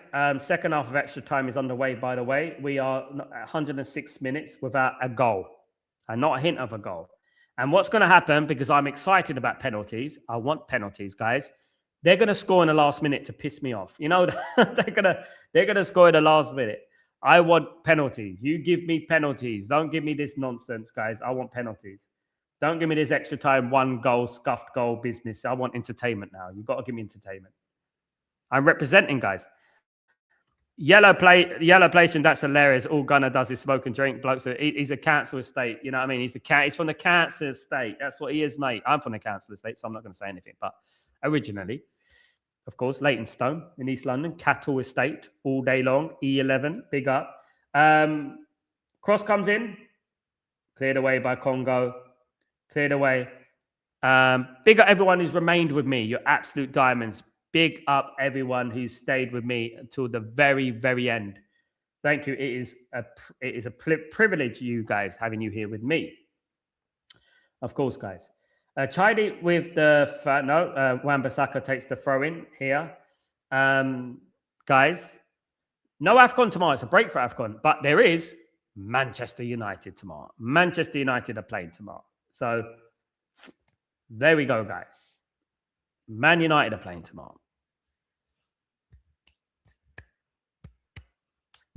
I'm going to start doing more European. Speaking of Lee Gunner, I rate him for his work ethic in regards to the doing all the European games and stuff like that.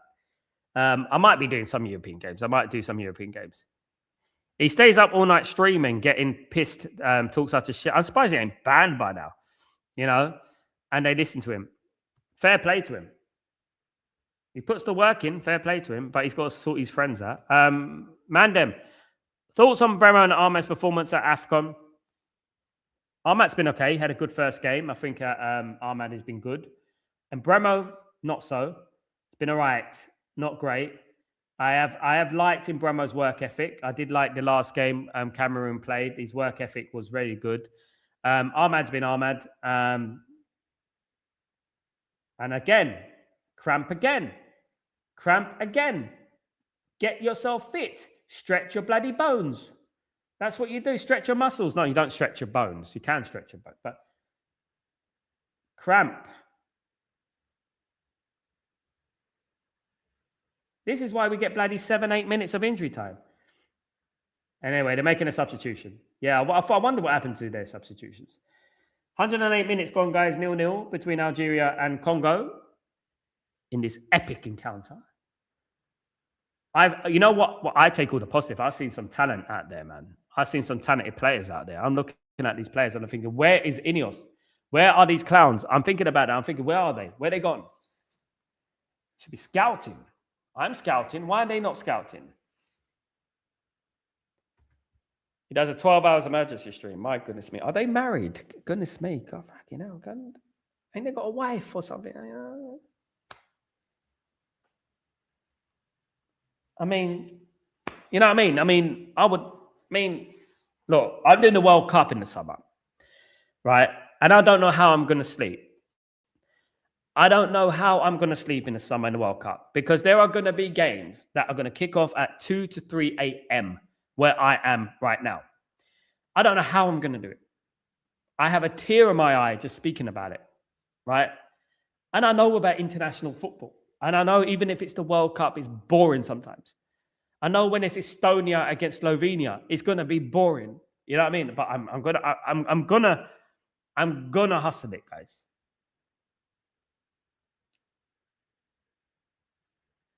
Chance for Algeria there. William, you can stretch your bone, but that's a whole another. William, I get you. Absolutely. What I'll give Ole is that he knows how to use the wide men. I agree. I know when Bremo, Ahmed, and Cunha will be good. The only problem is, though, Mandem, if I was managing against Ole Gunnar Solskjaer, I'll just say, right, guys, sit back, let them come at us. Because, hold on, another chance at Algeria, not going, guys. Because all he does is he plays the counter-attacking football. He plays the counter-attacking football. So I would have just said, sit back. You know what I mean?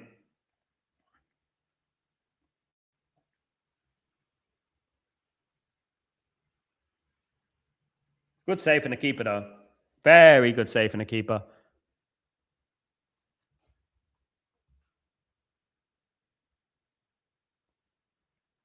We got 9 minutes of this game to go, guys, in the second half of extra time.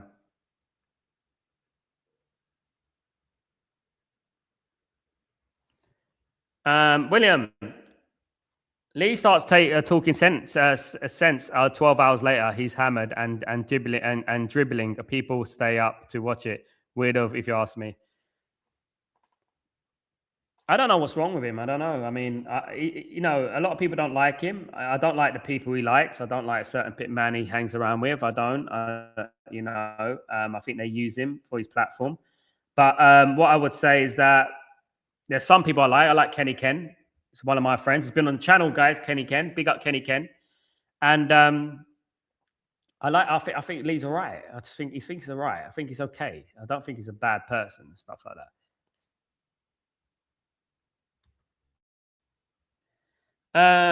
Bernard, but this is what skulls the butts and never want. The positive thing is that we are here a peep out of them for the next 5 months. Yeah, we'll be losing 3-1, 4-1, 4-0, 5-0, and we won't hear a peep. And we'll be pissed off the other way. You know what we're going to be, Bernard? We'll be pissed off the other way. We'll be saying, why aren't they saying anything? Why ain't no one saying anything? Why aren't the ex-pros saying anything? You know? Soon you'll be hearing Ole is good, bruv. Ole is good, bro. No, Ole's a fraud, bro. No, it's going to be, give it a month.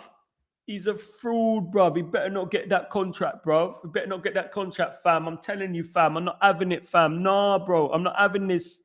I'm not having this. You're not giving him the job full time, man. Get a proper baller in there, bro. Get a proper manager in there, bro. I'm telling you, bro. My man, the millions are going to come for you, bro. Big up, Sal. I should print man them millions on a t-shirt. I think I should do that. I co-signed that, by the way. That was me. Thank you. Like Lee Cotton. Thank you, guys. It's co-signed by me. Man them minions. There you go. Spot on, Sal. Struggle against a low block. Yeah, all they need to do, if you're playing against Ole Gunnar Solskjaer, you say, okay, let them come at us because they only can play counter-attack. Let them come at us, and that's it. So this is what people don't quite understand. What Amarim was trying to do, he was trying to change that mentality where we can't open up low block teams. Lo and behold, we are the second top scorers in the Premier League. We were starting to get better. We were starting to put the ball in the net. Now, when we've got Mazza and we've got De Ligt and we've got Ahmad and we've got Mbeumo back, things will start to get better. Do you know what I mean? And this is the thing. We got one half of the pitch sorted. We didn't get the other half. Lee has got good knowledge of it. Excuse me. Lee has got a good knowledge of his club to gets drunk. Needs to cut down on the smokes. Each to their own, but yeah, he needs to look after himself.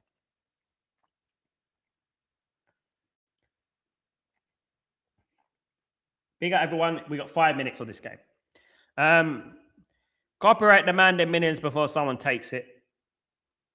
Yeah. Someone told me it's racist. You can't say man them minions. That's racist. I said man them basically means people in old Jamaican slang, British Jamaicans. People just want to see the world burn, you know. Just remember where it came from, guys. It's all right.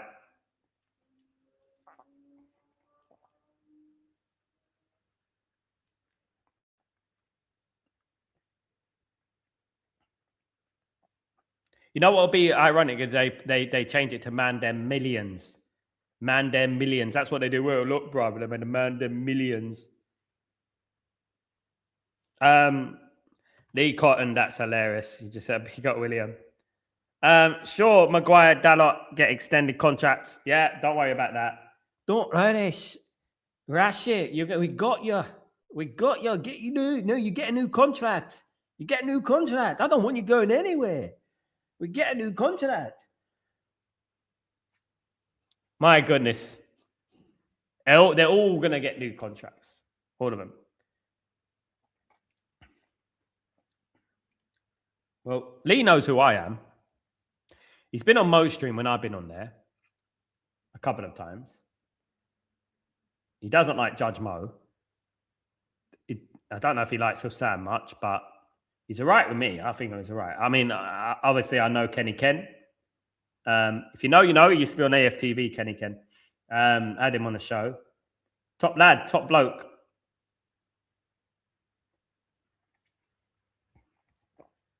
Hold on. Here come Congo.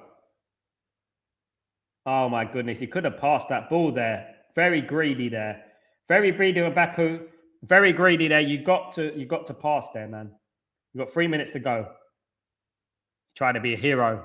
Search for the hero inside yourself, as M People, Heather Small said. He's definitely trying to find the hero inside himself. The player on the left is beside himself that he didn't pass the ball. There we go. 3 minutes ago, guys. Do not do it to me, Algeria and Congo. I want a penalty shootout. I want a penalty. I want some entertainment, guys. I deserve it. Yesterday, I went through 120 minutes, guys. Rashford back. Rashid. Keep Slabhead. Please shoot me now. Yeah, you know why? You know why that will be? Because Ole won't have the aggression or the personality to tell him, we don't need you anymore. You're surplus to requirements. He won't have that mentality. He won't have that personality to do that. That's the thing. He will go, just get a new contract and I'm happy with you. That's what you do. That's him. He apologized to Marcus Rashford, guys. He apologized to Marcus Rashford, of all people. Oh my God, they done it. They scored. They make me sit up 30 minutes extra for that.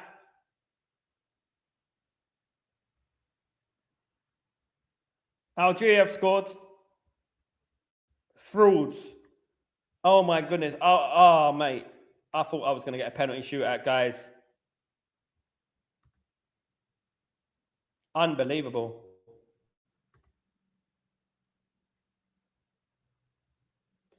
Here's me thinking, there we go. We're going to get a nice penalty shootout. We're going to have a nice little buzzing little excitement. And this happens, guys. Oh my God. Great goal, though. Fantastic goal. Brilliant goal. Couldn't save that. Boof. Right in the top corner. Bang.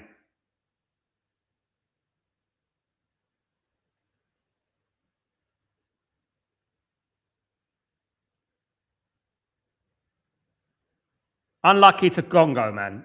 Unlucky to Congo. It's the last thing you want to happen, isn't it? Unlucky to Congo, man. Great goal, though. There is no way back for this regime. They want a yes man to protect the Glazers. Absolutely. William, good night, Sal. Good night, William. Good to see you, mate. Thank you so much for joining me, man. Really appreciate that. It's not over till the fat lady sings. Congo got an opportunity. Come on. 1-0 to Algeria, guys.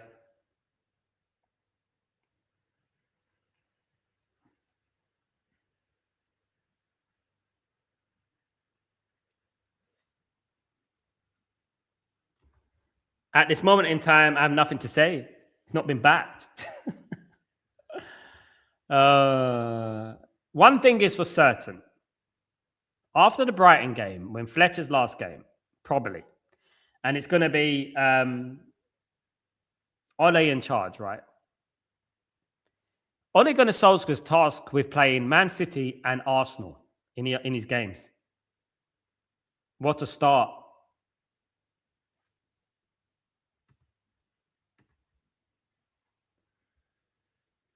Two minutes to go, guys, of injury time in the second period of extra time.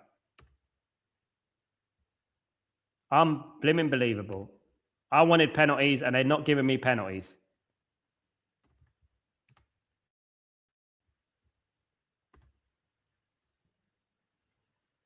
Goalkeeper's got to kick it up. Ah, oh, silly boy. Corner, silly boy. Too short,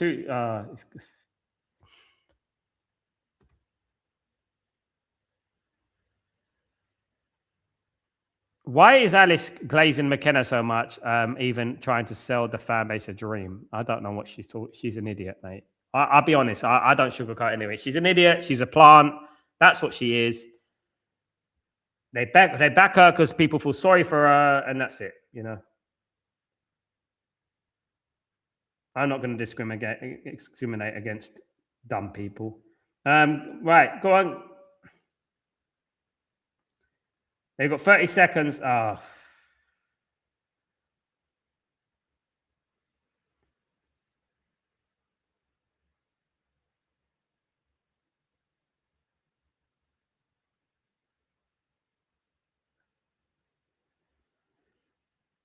Is there going to be a final chance for Congo? Congo got to get everyone up there. If they want to save this, they got to get everyone up there.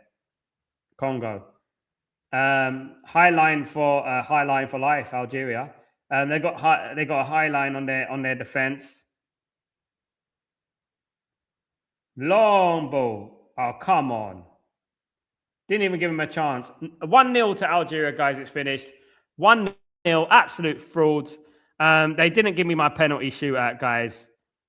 That's all I asked for, was a penalty bloody shootout, and I didn't get a penalty shootout. Absolute frauds, guys. Absolute frauds. But well done. Congratulations to Algeria. Commiserations to Congo. Absolutely fantastic display from them. Really good display from them. Really impressed with a lot of their players in that team. And Algeria, of course. Very, very technically gifted players. Yeah, and I enjoyed that. A great goal. A very, very, very good goal, guys, for Algeria. That was an absolute unbelievable goal. That was, guys. Right into the top corner. It was smashed into the top corner. Congo are arguing with the referees. They're not happy.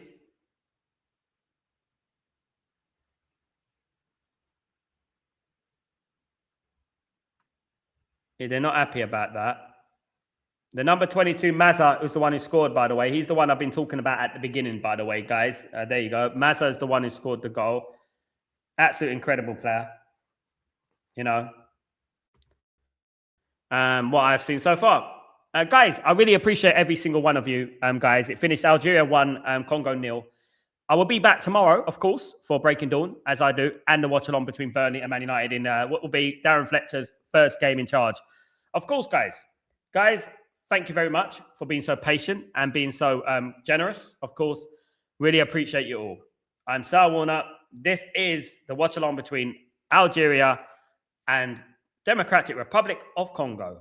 Have a great day, guys, and I'll see you tomorrow. Have a brilliant time. Thank you again. Peace.